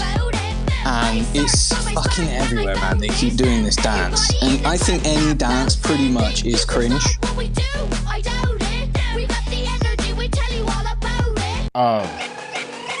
Dude. Wow. Why are we... They're straight. They think they're straight. Pretty sure. I'm not sure, actually. But well, can we just run it while we talk? Like, mute it, because the song's fucking annoying. Yeah, the song is really But bad. just- It's like trying to listen to that it's like trying to listen to that 360 song where all the left on X are saying that Kamala is so brat and she's so Julia. Like, I don't get it. I listened to the song, don't get it, hated the song. She's so bright. Don't Yeah. get the meme. And the coconut. And the coconut. The other meme. The coconut is a long meme. It's an onion meme with many layers. Is something that goes back to climbing up the tree, a monkey climbing up a tree. Huh? Yeah, something that they apparently say in the Democrats. And then the coconut resembles getting the fruit. Oh, speaking of think. something else that's cringe now, I read this earlier today. You know what the big thing is for young boys to get done with their hair now? It's called the broccoli cut. What's that mean? The broccoli cut is literally young men are growing their hair out and going to getting perms. The perm's Like back, old baby. lady. I want a mullet Like old perm. lady perms. Okay. Mullet perm coming back, maybe. I'm a big mullet fan of perm. Kenny Powers. That's what you need. You If need I to see a combine the mullet power perm, of the that's mullet with what I the need. power of the old lady perm. And I need it. I fucking need it. yeah. Then Yeah. all you need is your Ford Pinto. And then you're set. Now we're getting there, bro. Yeah, and I want to convert the horn to play Dixie. You know what I mean? Oh no, you can't play that anymore in America. That's verboten. Sorry. Anyway, but the thing we're showing right now, this dance they're doing, in my opinion, if I was at the beach, I would think These guys are gay. this was super gay. Super gay. Like, you'd have to pay. Well, they are being paid to do it. I would never do this, even if you pay me. I think this is worse than gay for pay porn, by the way. It's on the level. It's on the similar level. I'm being honest with you guys. Get a job. Open a business. Do something. What are you doing? What are you doing on the beach? It's fucking disgusting. It's horrendous. What is this? I don't want my son to see it. I don't want to have to tell them again. I don't even Why want are my they doing daughter this? to dress like this or to dance like this. Go on the trend. Click on the little thing in the bottom right corner. The little icon there. And Yeah, Spark. like the sound. Yeah, yeah. Spark, right? And you'll see this is one of hundreds. Oh man. There's hundreds and hundreds of them. All these people could be doing something so much better with their time. What are you doing with the internet? Why are you doing Is this a pregnant lady doing it? Please stop doing it. Play the pregnant lady, please. Please play the pregnant lady. I need to see it. That's probably pretty good for the baby. The baby's like, what the hell's going on? I gotta mute it. I can't handle the music. Yeah, please mute it. Yeah, I can. But do you think he enjoys doing like just a bit of fun? What's going on, man? I don't understand. Anyone in the chat that can explain to me and tell me, I must have lived a very sheltered life. I don't understand why a man would do this, why he would film it, even if it's for a bit of fun. Anyone over the age of, this guy looks like he's would embarrass having as himself. much fun as the guy that was doing the gender reveal for his 13-year-old or 14-year-old son that decided he was now going to be a woman. You know, we should do a compilation of those. They need to be on like mugshot. All of them. They need to be on a T-shirt and just like the face of success. Sweet oh success. gosh, no, you're not going to watch any more of these, baby. My daughter's in my lap right now. She's like, click that one. I'm like, no. Right. So there we go. So that's the first one, is the cabin crew trend, and it's nothing against youth making music. I think that's really cool. They made music. Awesome. It's just the dancing by adults in this way is now cringe. Fucking gay. That's all I'm saying. Like, if I saw kids doing this on the beach somewhere, I probably wouldn't be surprised, because that's things that kids Dude, if do. it was well, you don't get me wrong. No. It's the fact it's adults. If Yeah. anyone, no, don't That's misread what's me. cringe Don't get me about it. wrong here. It's the fact that it's adults doing this as their job. And Yeah. they're not changing oil, and they're not plowing fields, and they're not cutting wood, and they're not welding stuff. They're doing this on the beach instead. They It's probably have a link disgrace. to their OnlyFans in their profile. Probably. Is this the world we want to live in, guys? Is this No. what we want to raise children in? Men prancing around on the beach. Here's the next one. We have two young, very talented individuals doing beatboxing. Now, I don't know about you. Beatboxing, for me, I hate it. Like, I fucking hate it. It's the most biggest cringe in the world. It depends. I've seen some hate it. people that can do it really good, but most people cannot. Oh, this is good. Don't get me wrong. These guys are really good. But for me, it's just cringe. I don't know. Maybe it's awesome for other people. Let's throw it out there. For me, it's super cringe. Go. It's not as bad as the last one. Let me jam on the beat. I like these bass sweet. Frequency rock sweet. We make it again a week. I'm not gonna lie, man. I think it's kind of impressive that they can do that. Go. It is impressive. It's just that's all they do, though. It reminds me of Michael Winslow from Police Academy. Dude, that was... Yeah, okay. Props to them. Look, no, it's just kind of cringe for me that that's what they do. That's what I mean. Like, to do it beyond, like... If that's that's like what your they do. profession, and that's what you're doing all Yeah, the that's time, what I mean. I mean, that's As kind far of as I can strange. as far as I can sort of ascertain from this, they're music producers, and that's their thing that they're doing, and they're going to bring this to the world. Maybe, look, what am I to say? That it's making content, right? I just, like, maybe make a whole thing, like a band and a performance, and like, well, who the fuck am I to judge, you know? I think beatboxing is kind of like learn to play the guitar, you know? It's impressive, but like, that's why I'm cringing at it. That's what I'm saying, is that maybe, I don't know. I kind of got just, hardcore into it while they were watching videos of people doing like the slow motion dancing, because I found that like super intriguing. Right? Are you gonna the slow motion dancing? Yeah. Are you gonna do a dance video? No, me? No. I'm your typical white dude. I can't jump. I can't dance. I check all the typical white dude like stereotype boxes. I can dance. I'm gonna make a dance video. I'm gonna make the one for that one. I'm gonna be a complete hypocrite. Let's see this. Dude, I want to see it. Yeah. I want to see Pew Pew Paul dances to beatbox techno. It's gonna be. Let's it's see gonna your be moves. a banger, bro. Yeah, it's gonna be a banger. It'd be a No, banger. watch the next video. It'd get 5 million views on YouTube. Easy. You'd be monetized with one short. You- What we got All here? right. Goth girls? Is that what's going on here? This is another weird one. This is cringe, I think. Put this in Oh, cringe. that's sad. That's sad because I think it's. I mean, cringe and also like, hold on, do we need red flag laws?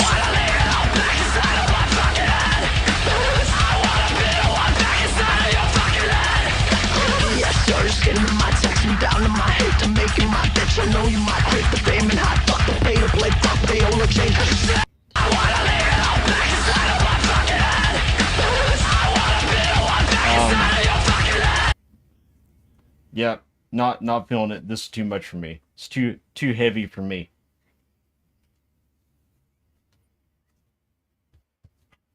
What was that one about? Is it a man? Is it a woman? Are I those don't know. MP5s? Are they BB guns? Is that airsoft? What's going on?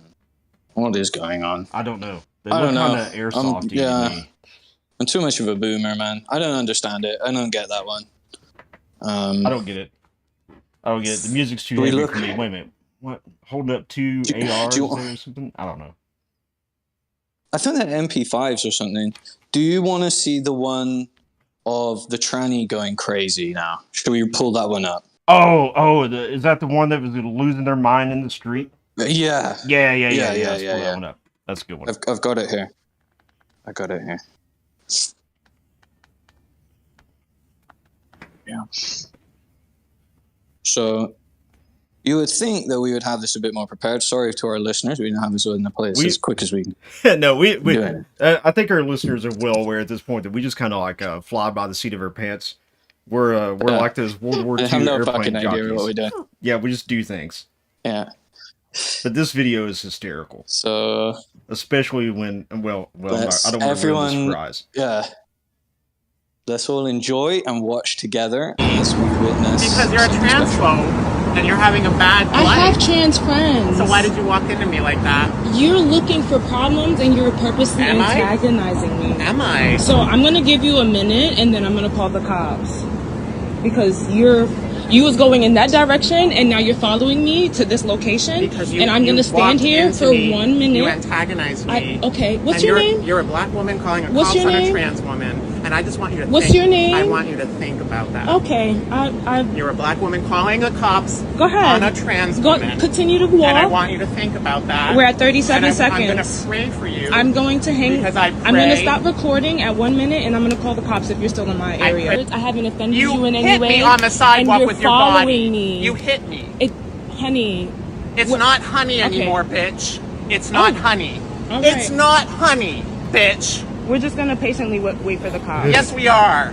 This Not honey, is bitch. getting. You're a hypocrite. It's you're a getting a liberal little bit more hypocrite. And you're a aggressive. bitch. Yeah, I am aggressive. I have You- PTSD, bitch. Okay, You I fucked with the apologize. wrong The weed comes tranny off. today, bitch. I apologize. I'm sorry. That's what you should be doing. You should be Listen, I deleting took that my woman fucking off, and video. now I'm I the will not. man. And- I'm the 'cause man. I I'm feel- about to I'm put a you out. lawyer. I have 2 and 3 Okay. lawyers, honey. I will sue your pants I'm not off, going to speak bitch. anymore, okay? I will It sue your looks like a pants off. coder I'm not I speaking fired anymore. once Good. from Romania. I risk didn't my have life tits. every day getting ready in the morning, and you have the temerity. He to risks hit me his with your life body. I don't know if you guys noticed, but my hands are shaking because I have anxiety currently because of this individual is not You leaving need me to alone. go. You need therapy. And you know what? You'd be better off in the hood because the hood people, they know how to act. Okay. They know how we treat each other. You went to Bard. You have a master's. You have an MBA. I am and you work with currently a lot starting of to bunch of shake white more bitches because up this in some individual would fucking not thing. leave me alone. Fuck you! I have PTSD from being assaulted by people like you. And by that I mean insecure assholes. I'm not a racist, in case that's where you're gonna racist trans woman attacks me on sidewalk. You assaulted me on the sidewalk and then you called the I cops think I on see me. lights coming down. Good. It's taking so long. I looked better than you, and you couldn't handle it because you have internalized misogyny, internalized femphobia, internalized homophobia. Femphobia? You're an angry young lady. What the hell is femphobia? You're an angry young woman, and I really wish we could be friends. But that does not give you the right to hit me on the sidewalk, which is what you did. You assaulted me, ma'am. Yeah, please.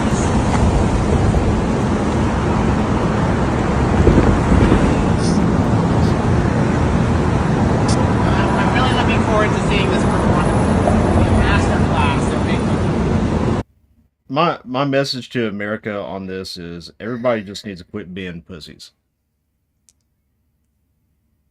Totally. Needs to go back to don't taser me, bro era, like we keep saying, man. Go back. Go back, go back, go back. Don't taser me, bro. And he wasn't even doing shit. He only asked him about the Bohemian Grove. That was it.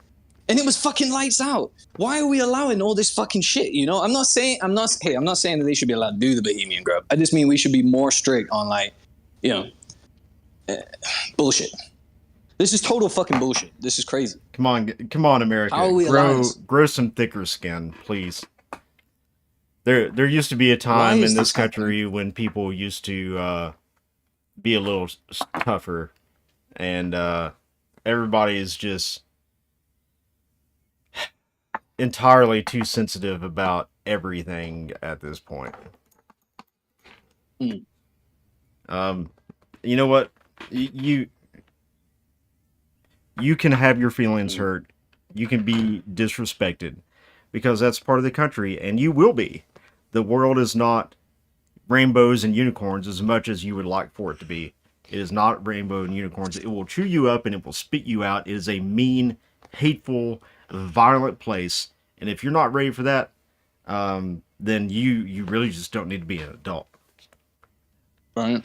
What was the PTSD from that they were referring, that she was referring in the video about? What's the PTSD? Not to belittle anyone, but what's the serious stress here? Everyone has a problem, sure. Probably but being what? misgendered. What is, pardon me, being misgendered.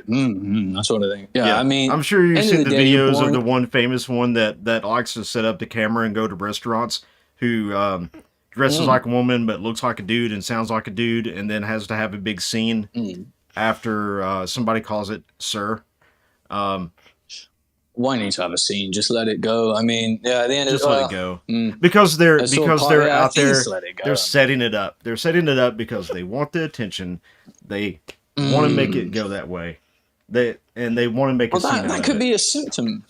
That could be a symptom of the mental dis-ease. Yeah, it may be. They're not easy. Yeah. Narcissism. It's narcissism is what it is. That's what it is. I think so. And I think we're close to finding the diagnosis here. Yeah. Yeah, that's the core diagnosis of all this is stop being a narcissist. Everybody's got their own problems. They're dealing with their own shit. They don't have time for your shit. Right. That was good. Yeah. I don't expect people to give a damn about my problems, and they don't. No, No. and as an entrepreneur, you need to try and give yourself to the world to help other people's problems. And if more of us done that, you know, as business owners, if more of us done that, the world would obviously be a better place. That's what's got us here. Remember, everyone started from very humble beginnings. Even something as big as Coca-Cola, you know, it started with very humble beginnings. I believe in the first year, he only sold a handful of bottles. And before it all took off, you know, everything has humble beginnings. Plant your seeds and let them grow. You don't know which business is going to grow. Hell, the best, the strongest. The Colonel you was can't an cast your old mind. man before KFC became famous. Oh yeah. And cooking with the pressure cooker and everything. Yeah. He was a old man. Yeah. To harp on about KFC. KFC, great brand, great company. Yeah, worldwide, taking Kentucky to the world. So, yeah, man. Next clip I have here is Shapiro. Again, a pretty divisive guy, but it's Shapiro and Kamala talking about Kamala's laugh. I found this pretty funny. Yeah. Describing how Kamala laughed. Raise your hand if you breathe air. But seriously, Ben, we got to get this impersonation like a little more on point here, okay? First of all, you're getting too squealy and you're getting too happy. She starts off deep and low and slow. So it's something like... You know what I mean? Like she goes into the maniac. She goes into it. She's not born with it. So try again. And don't be afraid to get like your body into it like she does. Do you notice like when she gets to that maniacal level of laughter, I call it like a 9 because I don't think we've seen Kamala like at a 10. I don't think we want to, but we get it like at a 9 and then she throws hands in. So you see how that first clip that I stitched, she was like, her hands were kind of flailing at the same time. So she was like, something like that. That's really good advice. Okay, we'll try it again. It helped. It helped. That was much better. Much better second try. Right. That woman's laugh just annoys me. The cackler in chief. Oh, her laughter. Yeah, the laughter is. It's just soul destroying. If that's she talks going to be the everyone and everything like you're in kindergarten. Oh yeah, the circular sentences, the circular references and everything. It's mad. Man, I really don't. I had a dude like that when I was in high school. One of my he was my JROTC instructor.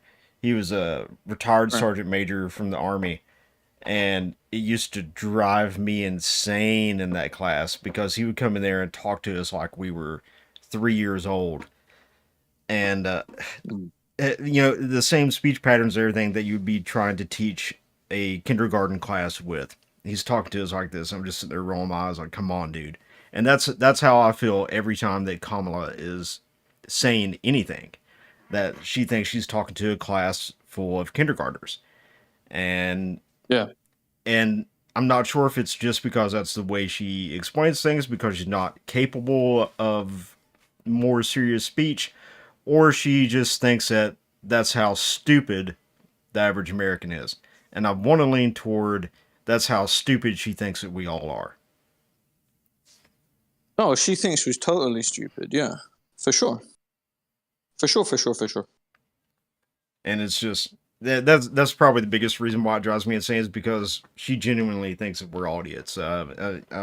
If you could take a secret poll of Washington politicians, they would probably tell you that the American populace are the dumbest people on the planet.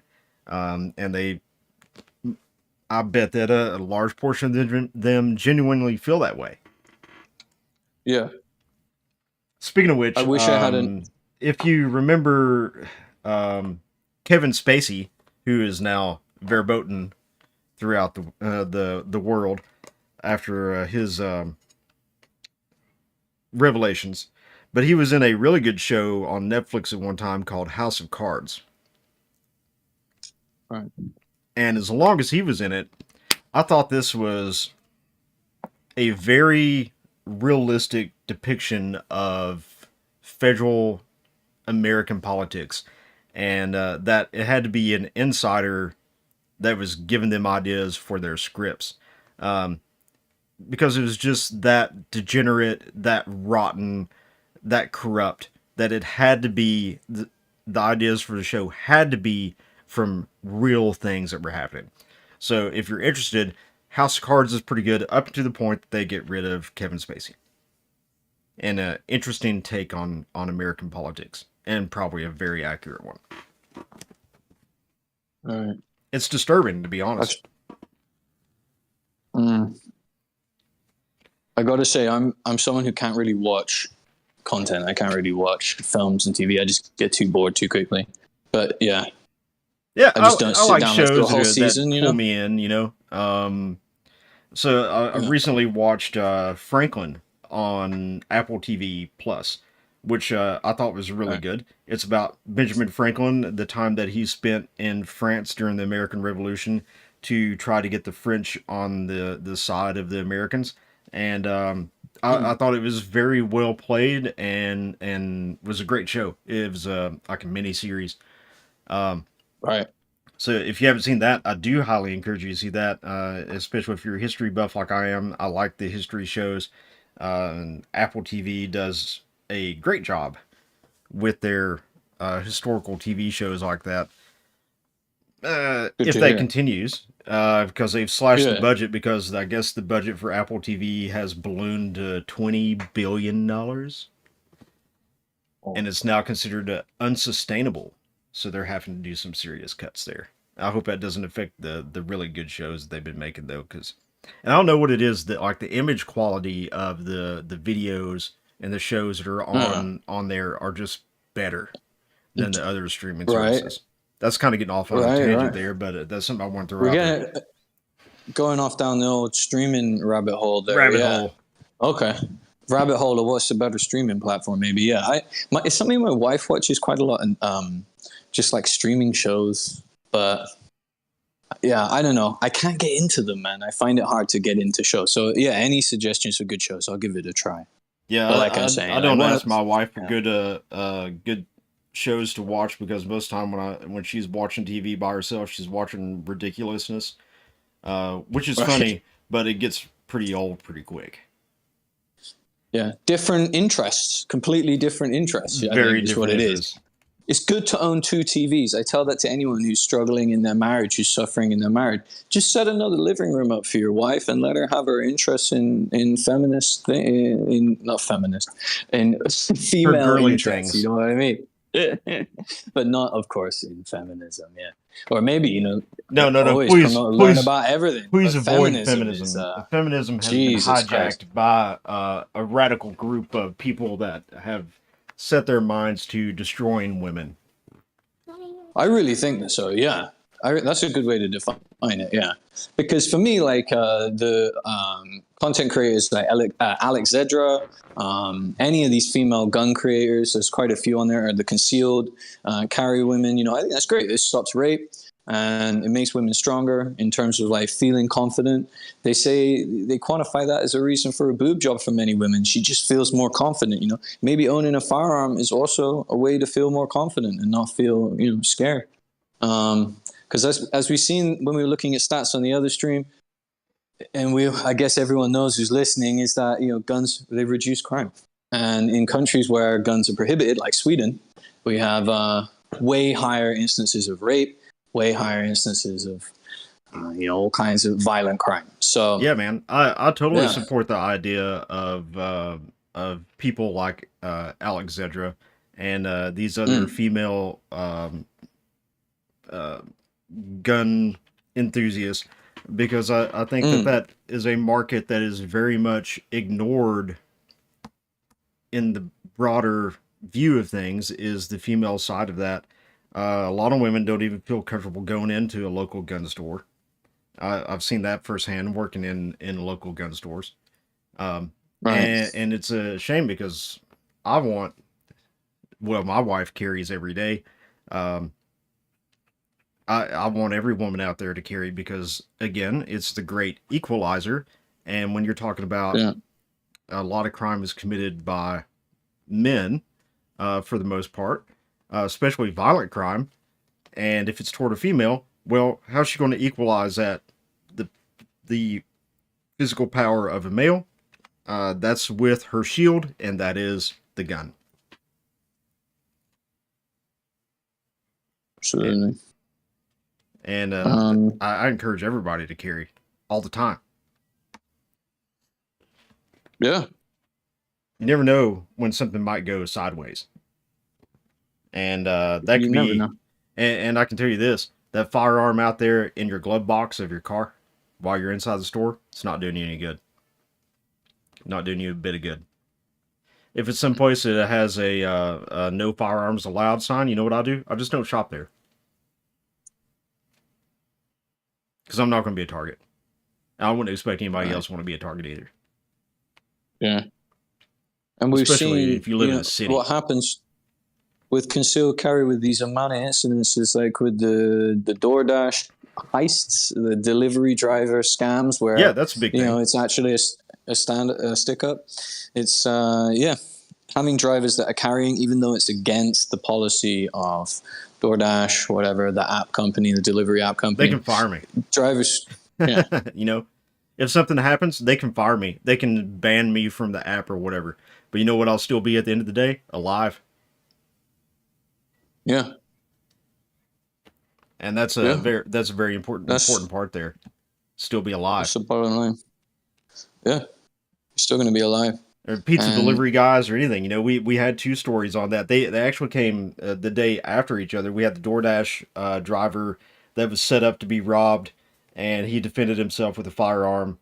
And the very next day, there was a pizza delivery driver that was set up to be robbed, and he too defended himself with a firearm. And in both cases, only the bad guys were harmed. Some of them were arrested and put away.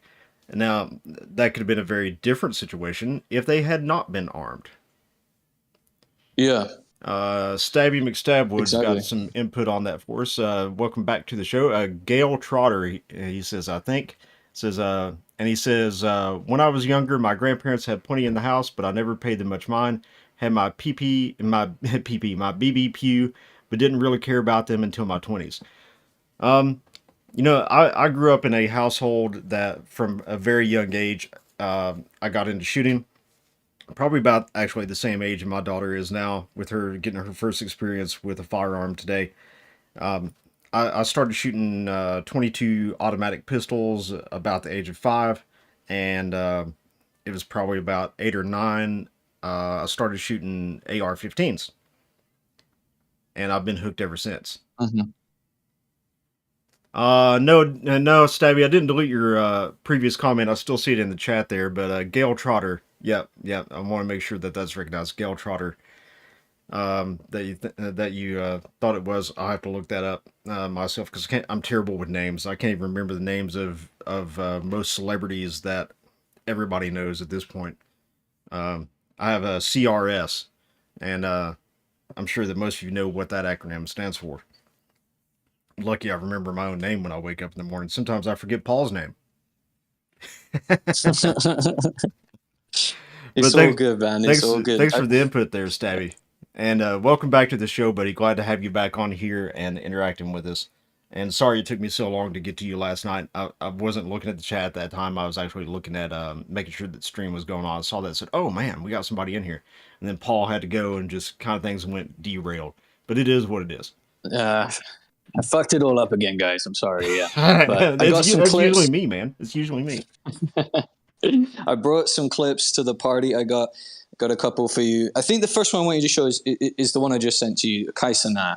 He's always streaming and he's always unboxing guns. What do we think of this? I don't know the whole context if he tells the stream how he's getting these guns, but like unboxing a mail order gun, I don't know if they're BB guns or airsoft, so I gotta say, there's a lot we don't know, can only speculate on. The first clip I wanted to show has already been taken down by YouTube, which was him essentially getting an AR-15 in the mail. Stabby said that Gail Trotter was the woman that testified in front of Congress being about 2A being the great equalizer. Maybe we can find a clip on that. I have to it's fine. We can get the clip up, man. That'd be great. Yeah, Put I'll that go in ahead the- and play in the this. collection. How do you say this dude's name? Kai Cenat. Kai Cenat, man. Oh, okay. You don't Kai Cenat. He's a big streamer, bro. I don't know, man. I watch like historical stuff. Right. This is coming from another No world. way you got me No way you got me a chain.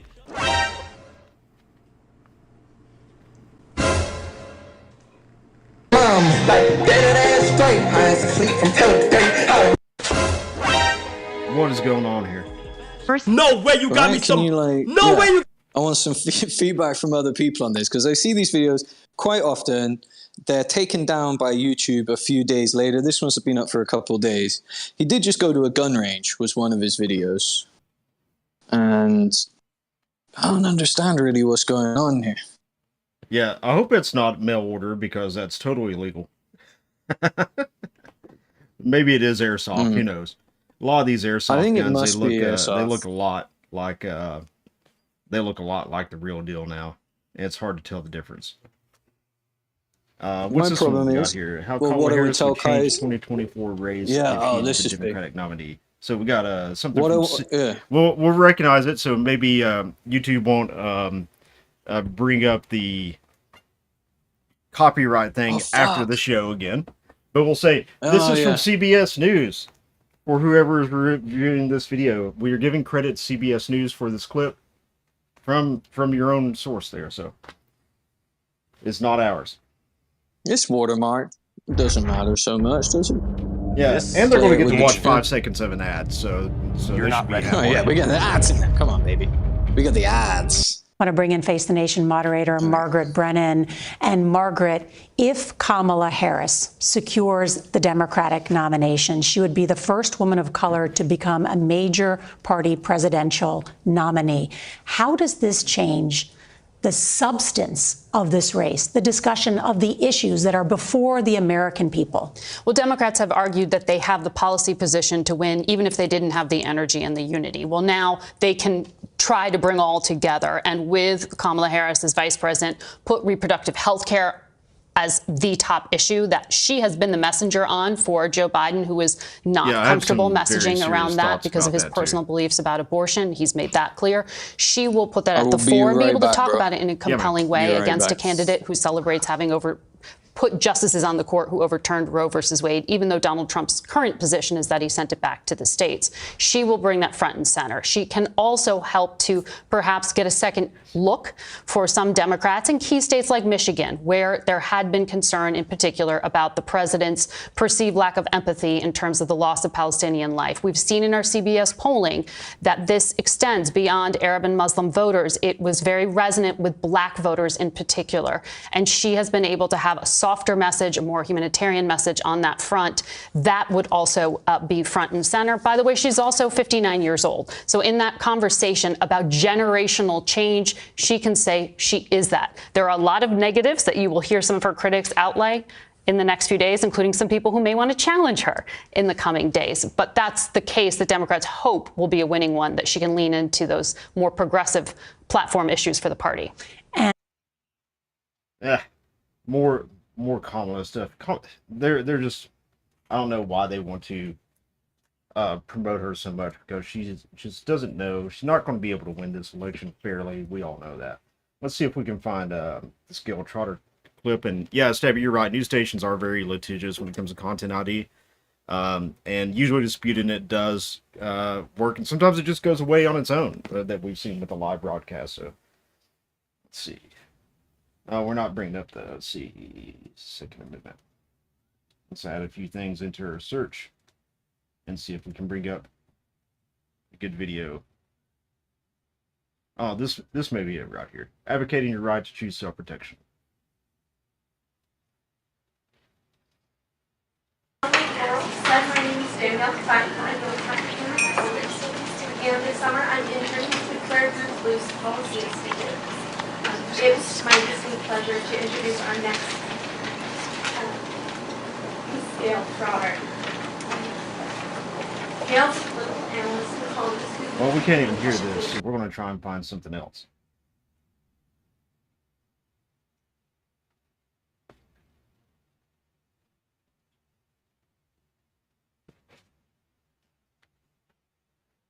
Good afternoon, everybody. I'm Michelle Easton, president of the Claire Booth Luce Policy.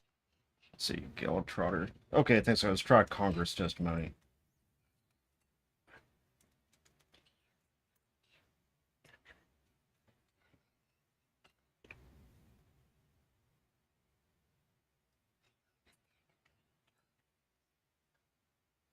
Let's see, this may be it. Testimony on Capitol Hill, guns make us safer. That's about a 15-minute clip. Let's see if we can narrow it down.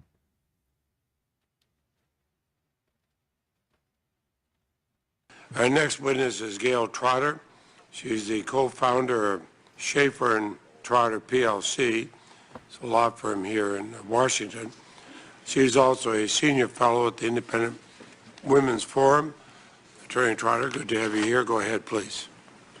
Chairman Leahy, Ranking Member Grassley, and Stabby, I don't know if links will work in there either. You can try it. If it posts on there, I'll just copy paste it into the browser window. members of this committee, thank you for inviting me to appear before you today. We all want a safer society. We differ on how to make our society safer, and we differ on whether some proposals will actually increase public safety. I urge you to reject any actions that will fail to make Americans safer, and in particular, harm women the most. I would like to begin with the compelling story of Sarah McKinley.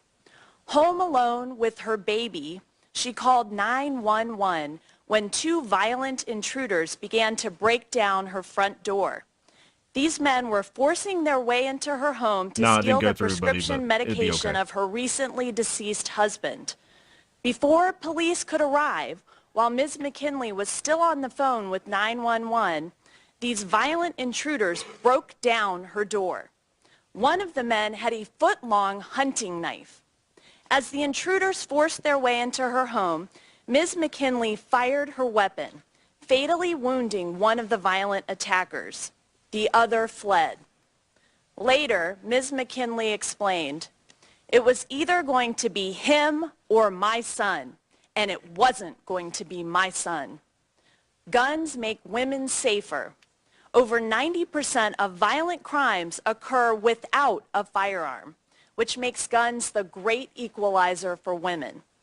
The vast majority of violent criminals use their size and their physical strength to prey on women who are at a severe disadvantage. In a violent confrontation, guns reverse the balance of power. An armed woman does not need superior strength or the proximity of a hand-to-hand struggle. Concealed carry laws reverse that balance of power even before a violent confrontation occurs. For a would-be criminal, concealed carry laws dramatically increase the risk of committing a crime.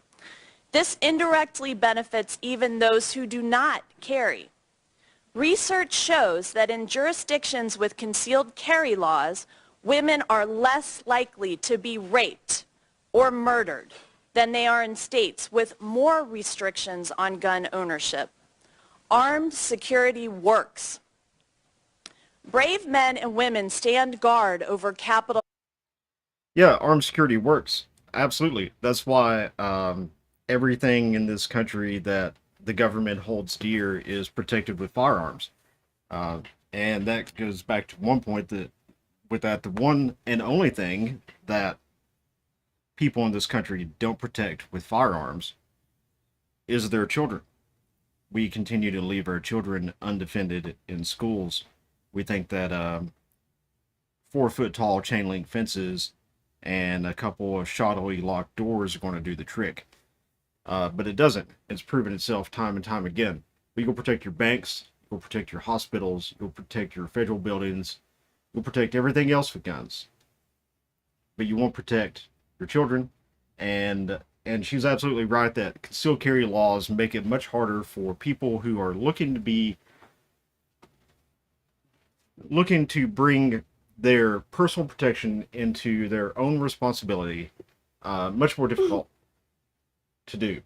So these concealed carry laws, where it makes it harder for the average person to get a concealed carry license, they don't do any good for those people, and it increases violent crime. And she's absolutely right. Most violent crime is committed without a firearm.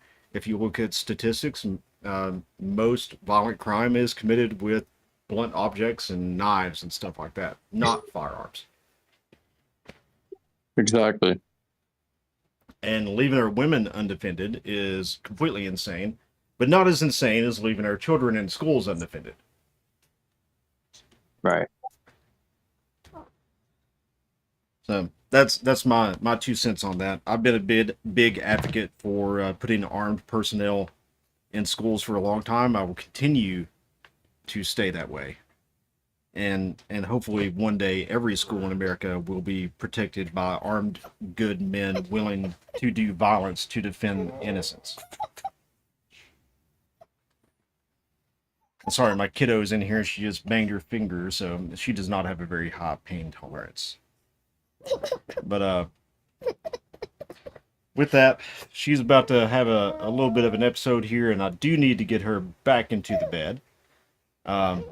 Stabby said, I started teaching my kids about pew safety and used by the time they are old enough to handle it and understanding basics. Had a blast with my oldest, I think is what it says. Had a blast with a little 22 long rifle AR. That's great. Great, buddy. And, my little girl just shot her first 5.56 today. And I was really excited for that. And I was going out to do a little video, and she said, I want to shoot too. So I said, well, okay. If you want to shoot, it's time for you to start learning responsible firearm ownership and how to use them responsibly. And I know Paul feels the same way and teaches his children the same way to be responsible with these. But 100%. Just stepping back here as I heard that. Yeah, 100%, man. And that's what I meant about the Kai Cenat link before. If Kai or anyone out there makes firearm content, they need to show it in a responsible way. I don't know the full context of that. He might have just picked it up from the FFL. I don't know. Right. It seems when you're doing something like that, it seems incredibly irresponsible to make gun content, which appears to depict you're receiving a firearm through the mail. Because, you know, I wasn't born yesterday. I've got the messages. I'm sure everyone gets all kinds of weird DMs. You get these DMs. We have a screenshot of one. I was just looking for it there as I was joining the stream. Hopefully I'll find it in a minute while we're looking at another clip. But we have had DMs from people trying to sell us black market guns. Now, we don't know if that's a honey trap, if it's a honey pot, you know, run by the ATF or something.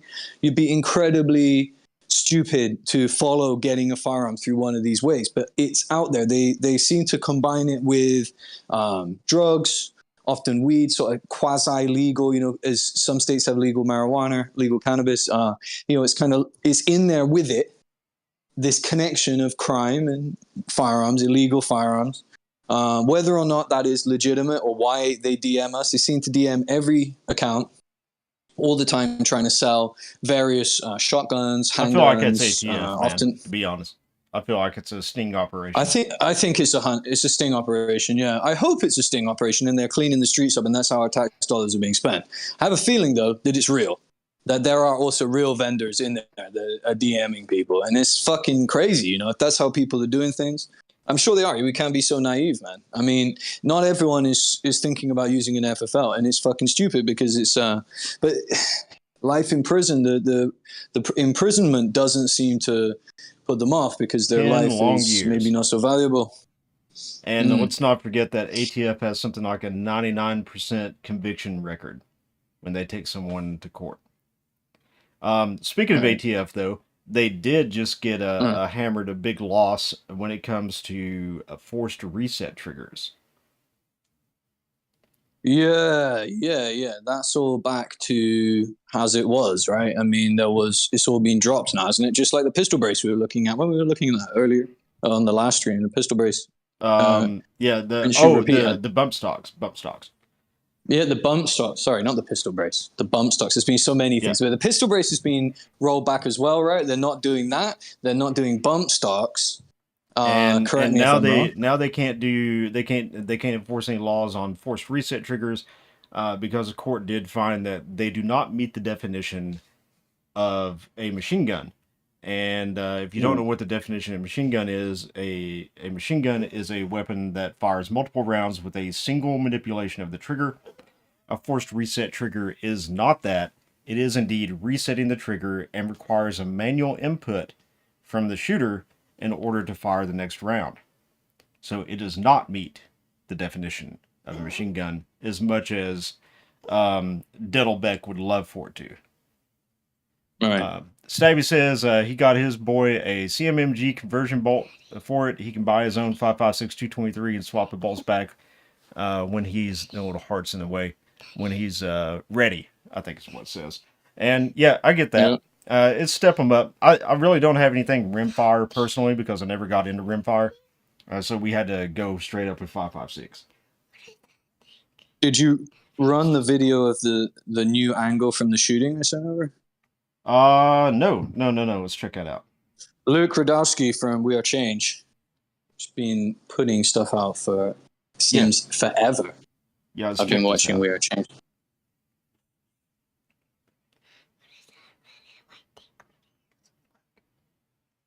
Might help if I started over and turned the volume up. And fire. You can hear 8 shots, what sounds like 8 shots, followed by 2 counter sniper shots, including the kill shot from the Secret Service. Watch and listen.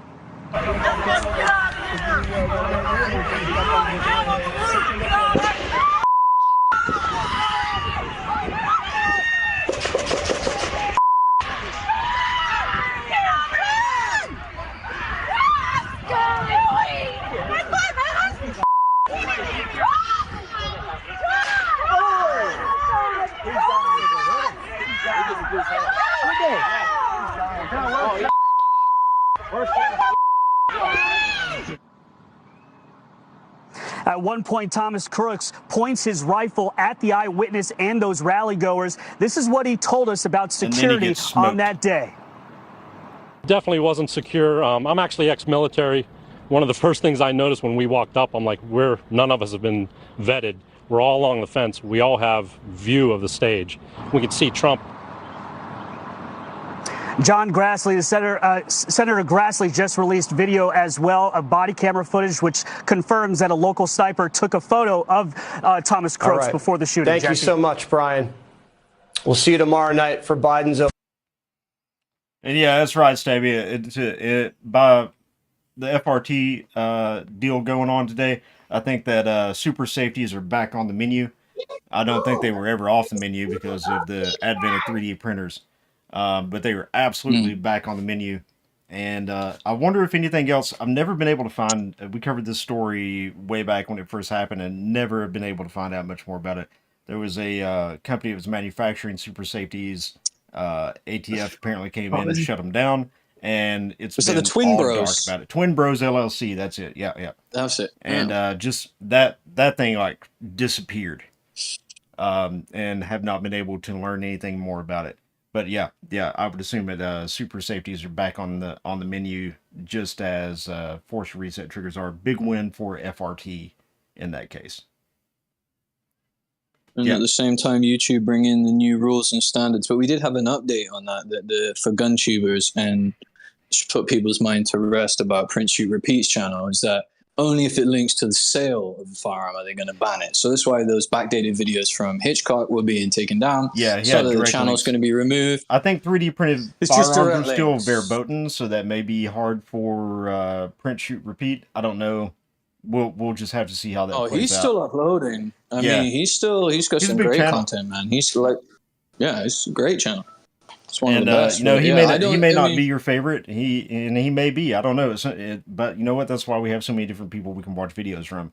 I know there's been some drama and some tension and maybe a little shade being thrown from Lucas Botkin at T-Rex Arms toward creators like Print Shoot Repeat. Well, saying he's a plant, saying that he's basically saying he's not serious enough. Yeah, he's not serious enough. The Glong song was crazy. I can't believe that was up. I don't know if he ever got monetized on that, but that was Did you ever see the Glong song? I did see the Glong song, and Grantham featured his fish gun song when they did the FS or F2000 video, which was perfect for the F2000 because it does look like a giant carp. It's ugly. God, it's ugly.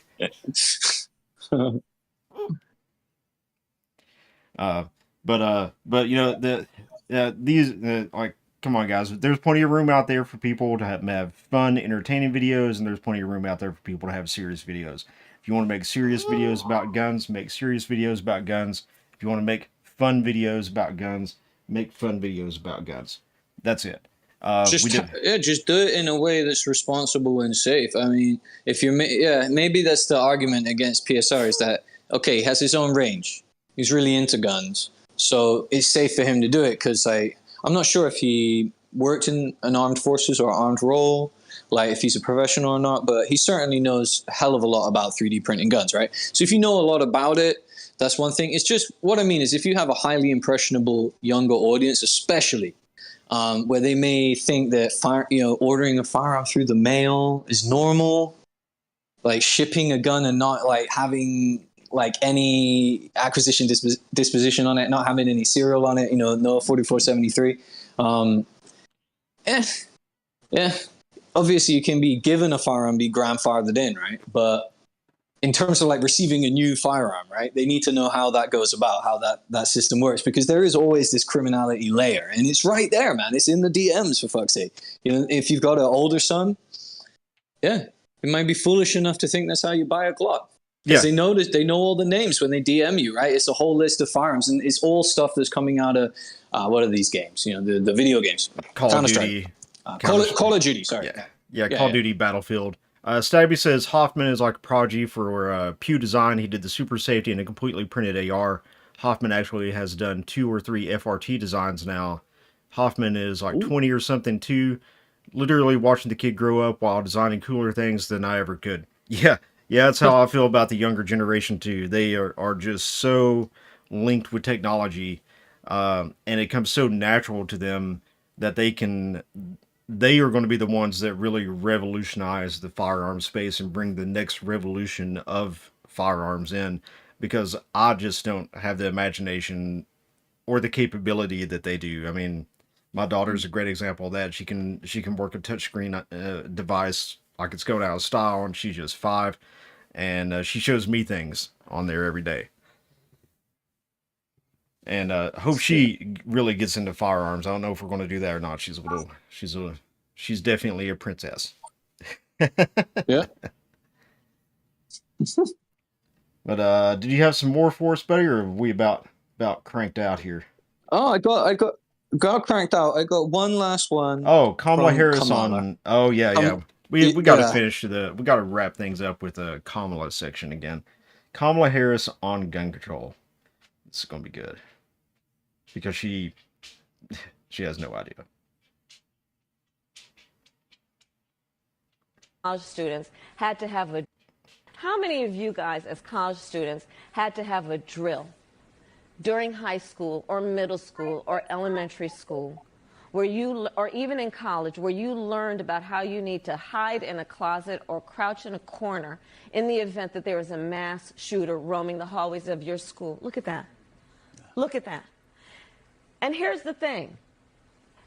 It terrorized you. It is traumatizing. I don't want that any of our children should have to sit in class when you should be paying attention to what's happening in the front of the classroom, letting your mind open up to the wonders of science, math, or art, or whatever, and instead have to be worried about who's going to come banging through the door carrying some kind of weapon. Leaders need to lead on this issue. And so I'm telling you, when elected, if Congress fails to act, I'll give them 100 days to put a bill on my desk for signature. And if they do not do it, I will put in place by executive action a comprehensive background check requirement and a ban on the assault weapons and importation of assault weapons into our country. I'm with done. An executive action. You can't do that with an executive action, so good luck on that one. And furthermore, sorry, I was muted. Oh yeah, no problem. What's more disturbing for young people would it be the way having to do active shooter drills, or being a kid in 50s and 60s growing up when they told you that hiding under your desk is going to protect you from a nuclear missile? I mean, come on. Yeah. And you know what? It's a lot harder to stop a nuclear missile. It's pretty easy to stop a school shooter. And yeah, the reality that's what is, I was thinking. Yeah, the reality is the way to stop a school shooter is make schools hard targets. Nail on the head. Hard targets, man. Why on earth would we want anything else? Where is the stats coming from? Kamala spoke from the heart then, I'm sure, but she's confused. She hasn't looked at the stats, which is really concerning for someone that's saying that they are, the woman of logic, the woman of stats, and knows everything that's going on, knows how to improve these systems. It's very easy to be a backseat driver or walk in the room and say, oh, I know how to redesign everything, and be a real critic of it all. I think we should be extremely careful with letting someone with that kind of mindset in the presidential role. Because, they're likely to just change everything for the sake of putting their signature on it. I changed this, and I changed that as well, and I changed this. So what? Like, change doesn't necessarily mean an improvement. It doesn't mean everything's going to get an upgrade. It may go the wrong way. It may go a way that. Well, I mean, if she feels that devout about it, is she willing to give up the protection of her Secret Service with their firearms? I doubt it. Mm-hmm. Especially after what happened to Trump just a few weeks ago. I really doubt that she's going to be willing to give up her armed protective detail. Why not extend the same courtesy to our children, to protect our children? There are tens of thousands. It's so hypocritical. There are tens of thousands of military veterans and police officers, retired police officers and everything, who would happily take the job of protecting our children in every school in this nation. Why are we not spending any money on that? What's a more, think about the amount of money that we've sent overseas to help other nations fight their wars, and think about how little of that would be needed to put an armed individual to protect your children in every school. Deterrents are a great thing. The reason, again, I'll say this again, as I always do, the reason why schools get targeted for shootings is because they are undefended, easy targets. There's a lot of memes about it. The teachers there with AR-15, like the gun control guys, they take it to really a level which we're not suggesting. It's not when we say a hard target, it's not meaning it's got to become a militarized barracks. And that's how they always try to twist it. They always try to twist it that way. It's crazy. It's not that at all. It's really trying to actually gaslight on that, because it's nothing we're saying. It's just simply having a security protocol, one that fits in seamlessly with your life, just like, well, fairly seamlessly, just like whenever you went into a secured area, right? You know, the general protocol being that there are guns on site, there are trained operators on site which know how to disengage and to ensure that everything is going to be safe on site. And that's all that there is to it. Do you really need to be so worried about it? We have the budget to allow for it. The spending is out of control. They say that teachers' wages aren't high enough, right? But if we were able to have a more secure environment in the school, and you might see that things could change a little bit in policing, and we wouldn't have these kind of incidents going on, and therefore we could really put an end to it and put an end to school shootings, at least mass shootings in the sense of, Israel's done it. Why can't we do it? Why do we run around forcefully putting people's heads in the sand when it's already been a thing in Israel? It's already happened in other countries. They say that we need to follow from, the UK or Europe. And I think definitely not. I think absolutely not. I really don't think the UK should be emulated in any way. It's a terrible place. And my opinion on it. I'm quite outspoken. I don't think really people should support it or live there or continue to support it. They should get out. Get out while they can. And Stabby says, teachers should definitely be armed, in my opinion, but it's definitely a class of people who should be vetted, trained. Don't want a bunch of armed radicals in schools after all. I'd feel safer if my kid's English teacher had a CCW with them at all times, as long as they're qualified or whatever.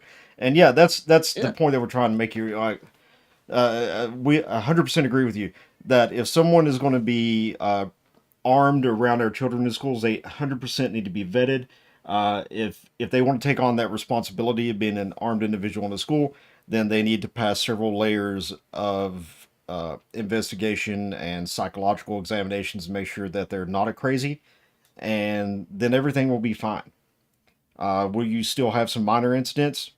Quite possible. You're not going to be able to stop everything, but you will see a huge drop in the amount of violence in schools, period. If you probably even see less school fights because they know that someone in there is armed. But just know to not misbehave so much. I think there's something that's going on that glamorizes guns for crime. Whenever you speak with some people, often that come from a gun control area, their mind goes to crime. When you talk about firearms, they don't see it in law enforcement. They don't see it in personal defense. They see it as a means of crime, of criminality, and they're the kind of people that romanticize, that kind of glamorize gangbanging. That think it's really, really cool. Well, I think we see that culture and in the worst places. And we know we can look at the worst places for gun violence in America have the strictest gun control. So it's not working, guys. We know it's that. not working. You're just trying to repeat the same thing and get different results, and it's not going to happen. That's the definition of insanity. That's not how you solve this problem. Yeah, it's textbook, man. They're just doing the same thing over and over again and expecting it to work. It's not going to work. It's shown it, and it's shown both sides of it. It's shown both use cases. It's shown that if you allow to continue to have a soft target, it's going to continually get attacked. And when you take the hard target route, yeah, it's way better. It puts an end to it. It's a great deterrent. Now, knock on wood, it's not going to happen again. You know, we're talking about these things. We don't want to. We don't want them to happen.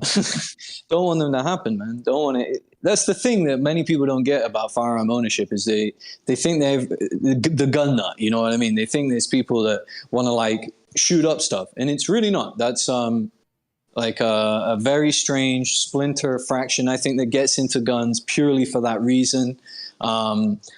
And they're not in it for long because whatever the reason that they're in it for is extremely wrong, and it doesn't serve them for very long before they do something crazy. I mean, I carry every day. There's almost always a firearm on my person or within reach. Not because I'm paranoid or think that something's going to happen. I just like to be prepared, and I hope that I never have to use it. But it goes back to the thing of it's better to have it and not need it than to need it and not have it. Yeah, exactly. No, that's been touched on many times on the stream. Yeah. Just to reiterate it, it's I mean, I've used firearms in combat. I was a machine gunner. I've had to use them in combat. I don't ever want to have to use a firearm in anger ever again. It's not something that I want to do, but I do very much enjoy going out and just killing the crap out of some paper and seeing what I can do to improve myself. That's my thing, is go out there. Can I shoot better today? Can I do a little bit better today? Right. And it's a lot of fun, enjoyment, relaxing for me. It's like going up and taking care of my horses. It's just one of those things that gives me a little relaxation, a little time to myself during the day. And, try that moment of zen. The moment of zen. Run your drill. There's dry fire drills as well. If you're in an apartment, you can't get to a range. There's systems out there, you can dry fire with these Bluetooth systems now. I've seen a lot of influencers, content creators promoting that. So... And you're actually going to get a kick out of this one, Paul. So I wanted to, my wife's got a P320 AXG Pro with a Leupold red dot on it. And neither one of us have ever shot this gun. It's been sitting there for a while. So I decided today that I was going to go down and get the red dot zeroed for her so that she could go out and shoot it and practice with it and get good with it. And it's a great gun. I decided I was going to do this on a live video on X. Okay. Oh, nice. I did. But I made a boomer mistake, and you forgot to turn the video on. No. I had the video on. I forgot that you have to press the button on there to turn the microphone on. So for like 11 minutes, yeah. So for like 11 minutes, I'm shooting away. I'm talking.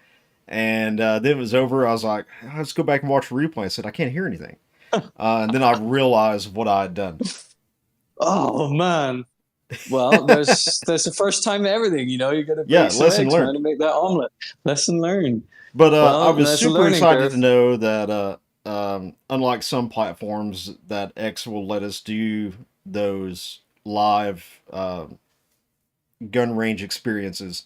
And it's something that I definitely want to explore more in the future through the X platform is actually taking out a firearm and using it in real time live on X and being able to talk about it and shoot it right there live on camera. I thought that was really cool. I don't really see other people doing that, and I just thought it was something kind of fun. But next time I will remember to turn on the microphone. Yeah, man. I'll try and be around for the next one. Yeah, that sounds fun. Yeah, seeing a bit of range time. Yeah, I didn't want to stay out there too long though because the humidity was like 80% today, and I felt like I was in a pressure cooker. It's so fucking sticky right now. Yeah. I'm sure everybody can see the sweat rolling off of me out there. But next time we'll do it better. We'll have audio in the next one. And audio. Yeah. I figured too. I'm gonna have to run an Ethernet cable down there to the range that we have set up, so that I can actually get a good Wi-Fi signal. Because I'm unfortunately I was dependent on cell phone signal. We don't have 5G here yet. We're still on 4G, so it was a little wishy-washy on that. But that's not a big deal. Couple 100 feet of Ethernet. We'll take it up. I can take care of that. I can just set up a wireless router down there at the range, and we'll have a nice, good, steady connection to be able to do that. Yeah, man. Have a little range router. Yeah, a range access point. Yeah. That's going to be the way. It was fun. Fucking right. And I hope that we can do another live one for like maybe 30 minutes to an hour, and get people involved in it, and be able to ask us questions in real time about what we're doing, what we're using. And it was a really neat learning experience that will only get better as we do it more. I think it's the way, man. With experience. It's the way to teach firearm safety and awareness in general, like maintenance, is do it with the live stream. I really think so. And people can interact on the chat. And yeah, that's something which has been removed from YouTube though. So I think those streams would only be on X. They will only be on we X. Can't show we cannot some parts of firearm assembly. Or we have to be careful with how the stream goes on YouTube. Yeah, we can't even do. Yeah, that's the reason why we don't do it on YouTube, is because we cannot show a firearm anywhere, essentially, in a live stream when it comes to YouTube. But X allows us to, so we'll do that kind of stuff on there. I hope I didn't screw it up with the Kai Cenat clip, because I just realized when you said that. No, I think it's okay because we're just playing the videos. We're just playing the videos. I think the AI knows it's just from their own platform. It's from their own platform, yeah. Yeah. But I think it's like if I was on there, like when we did the first live stream on YouTube and I had some rifles behind me, it was good to go until I reached and I just touched one with my finger and it was like, nope, you're done. Yeah. And we don't want to repeat that because we rather like having a YouTube channel. Yeah, I don't want to lose the channel. We only just got started on this journey, man. Yeah, we just got started on this journey. We're gaining subscribers every day. We're up over 9,000 now, which is terrific. I can't wait to hit that 10,000. Closing in, man. Yeah, it's in sight. Yeah. Yeah, and we do have some more standard length videos coming up. We are for those that are interested, we are working on a history of the AK rifle documentary, which will be coming before too long. Of course, Paul knows all about that. We've been working on this together. Yeah. And we are going to be... Lawfare. Lawfare is a great one. Yeah. We haven't spoken publicly much about Lawfare, but that is absolutely one that I'm excited for us to be able to put up live. And if you know the definition of lawfare, you know exactly what we're talking about. Stabby says the rules are arbitrary and capricious. You basically can't show handling of it on screen. They can be handled off screen or the background without getting flagged. Yeah, the background thing's kind of like wishy-washy on there too. Like when our first stream, they were in the background. They were behind me, and I pointed at one and I barely touched it with my finger. And when I barely touched it with my finger, they cut the stream off. And I didn't know that was like crazy. A rule at that time. Luckily, they didn't punish us too bad. They just gave us a 24-hour PP slap, and that was that. But now we know we can do it on X, no problem, and that's where I really want to do the live gun content. We have some interesting things that we can show on there. Some rare things. We have an Ohio Ordnance HCAR, which is just this wonderfully, yeah, that's it. I touched it. I literally touched it with the tip of my finger, and they cut the broadcast off on that live stream. I was like, what just happened? And that's exactly what happened. And I wanted to talk about the HCAR on there because it's such a cool gun, and there's not very many of them out there, and they're crazy expensive now. After all the different GunTuber videos came out on the HCAR, we got an M1 Garand. We've got a Barrett M107 with a suppressor on it, which is super cool. 50 BMG with a suppressor on it is amazing. Crazy. Make some great content. It's got to be shot, man. It's got to be filmed. Fired and filmed, yeah. Yeah. For real. Yeah, what else you got? You got the... you still got the No, you sold it. I think the Vepr, the VEPR, the AK. Don't have the Vepr, but we do have several AKs. We've got an AK-74, we got an AKM, we got a I can't remember exactly what the number is. AK-103, I think it's an Arsenal. We got a couple from Kilo Guns out in Phoenix, Arizona. Pretty good AKs. Oh, that's it. Yeah. You got the Khyber Pass, or did you sell it? Is that one gone? Oh, as the well? Khyber Pass guns were all sold when I was a dealer. Yeah. I personally didn't want the Khyber Pass gun. It was cool though. It's cool looking. Yeah. I mean, I never got to shoot it, so I don't know. Yeah, they had all the like original Soviet furniture on there, and that was awesome. Yeah. Yeah. Stabby says, never touch while streaming, though. They'll slap you. He recently got a printer, and he made printed props to use on stream when it's relevant to the trial he's covering. You know what? That's a good idea. Use and they have those little bitty, like, collector metal firearms that you can buy now, the little ones. Those should probably be okay in a live stream, but I just like using the real deal, you know what I mean? Having the real deal on there. And obviously, we promote responsible firearm ownership, and we're not going to do anything stupid live on stream with one. I think it's just one of those rules that the overlords of YouTube have in place because they don't want that kind of stuff on there. I miss the days when YouTube was anything goes as long as it's legal. Well, there's always this SPS Russia guy. Remember him? Oh yeah. The original GunTuber. Yeah, I still see him on streams. He's still around, but they basically destroyed him. Spent some time in prison, though. Yeah, he had a really bad run of luck with it. But there's been a lot of crazy things, with the tannerite in the fridge, people basically blowing up a fridge and losing a limb or gouging themselves severely through the shrapnel. And listen, man, I'll tell you right now, the tannerite's not something to play around with.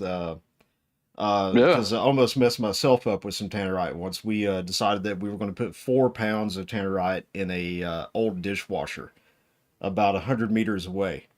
And when we shot it, the door of the dishwasher hit the ground about 10 feet in front of us.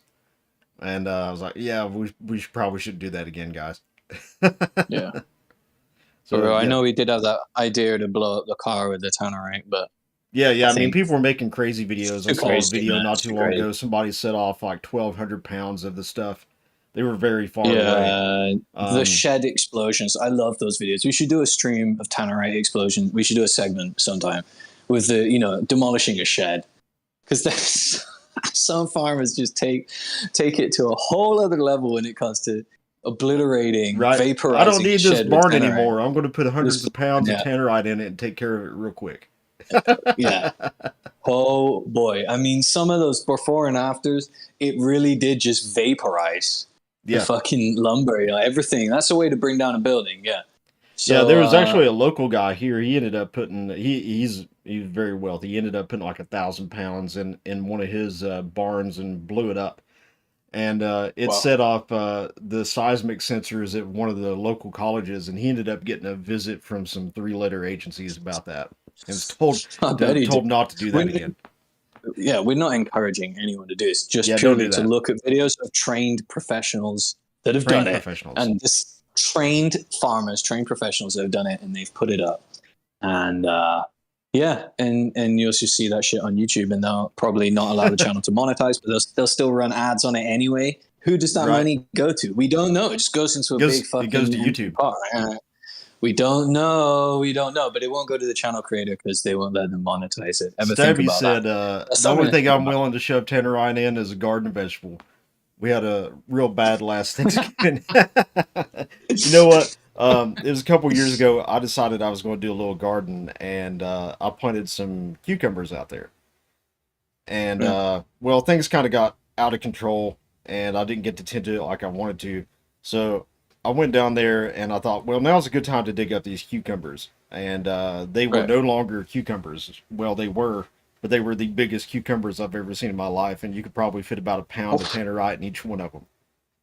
They had to taste awful. Marrows. Yeah, they had to taste awful. Marrows. Yeah, my Oh, dad's sitting there man. eating them. He's like, these aren't too bad, bud. You just put a little salt on them. I'm like, no, thanks. You can have your like 12-pound cucumber all you want. I'm sure you could have found another use for them in the city if you put them on there. You know, they would have had that, man. They would have had that.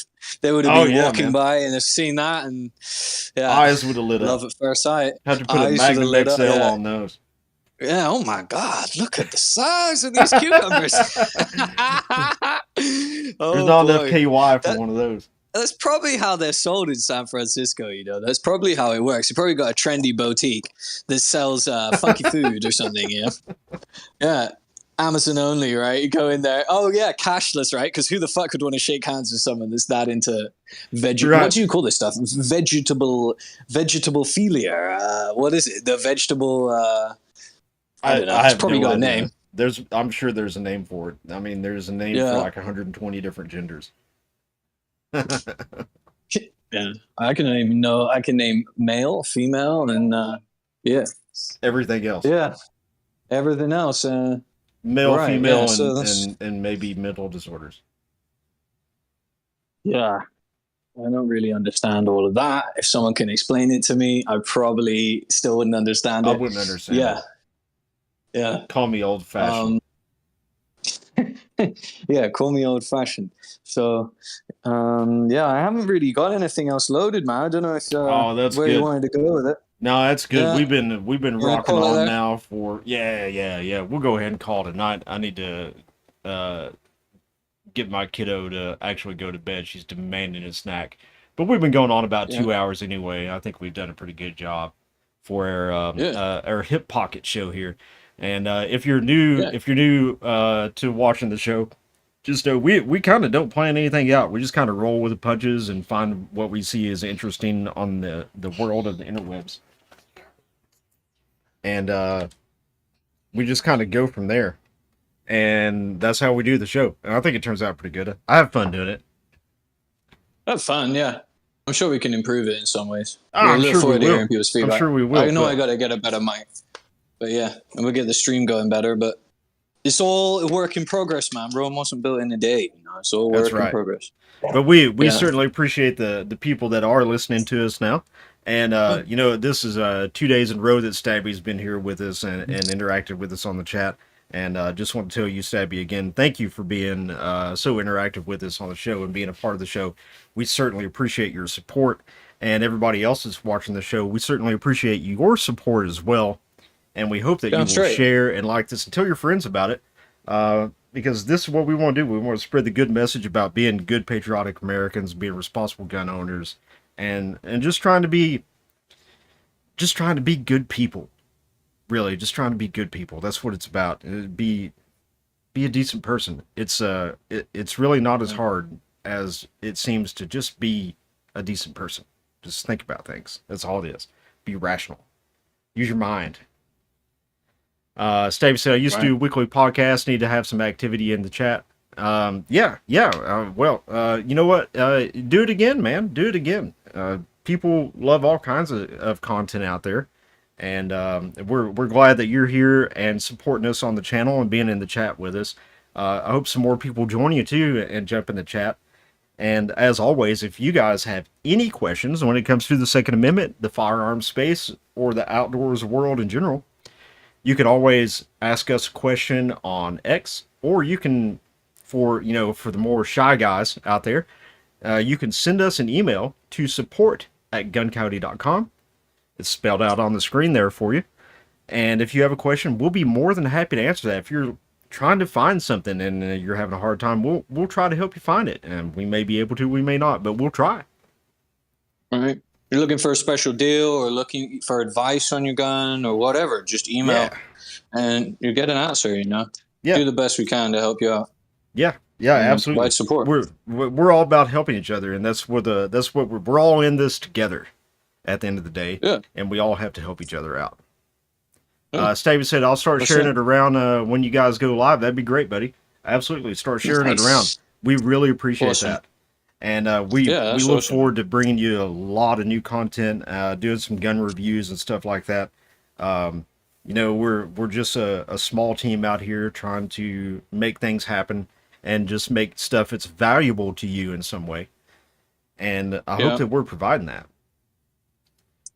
Provide some good times and some entertainment as well, hopefully some laughs and and just some commentary on the whole thing.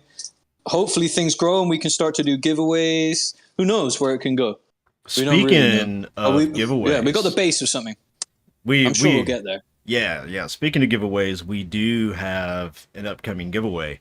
And if you want to know about that upcoming giveaway, you need to go and follow us on X, because everything about it, it's good. It's good. You guys are going to like it.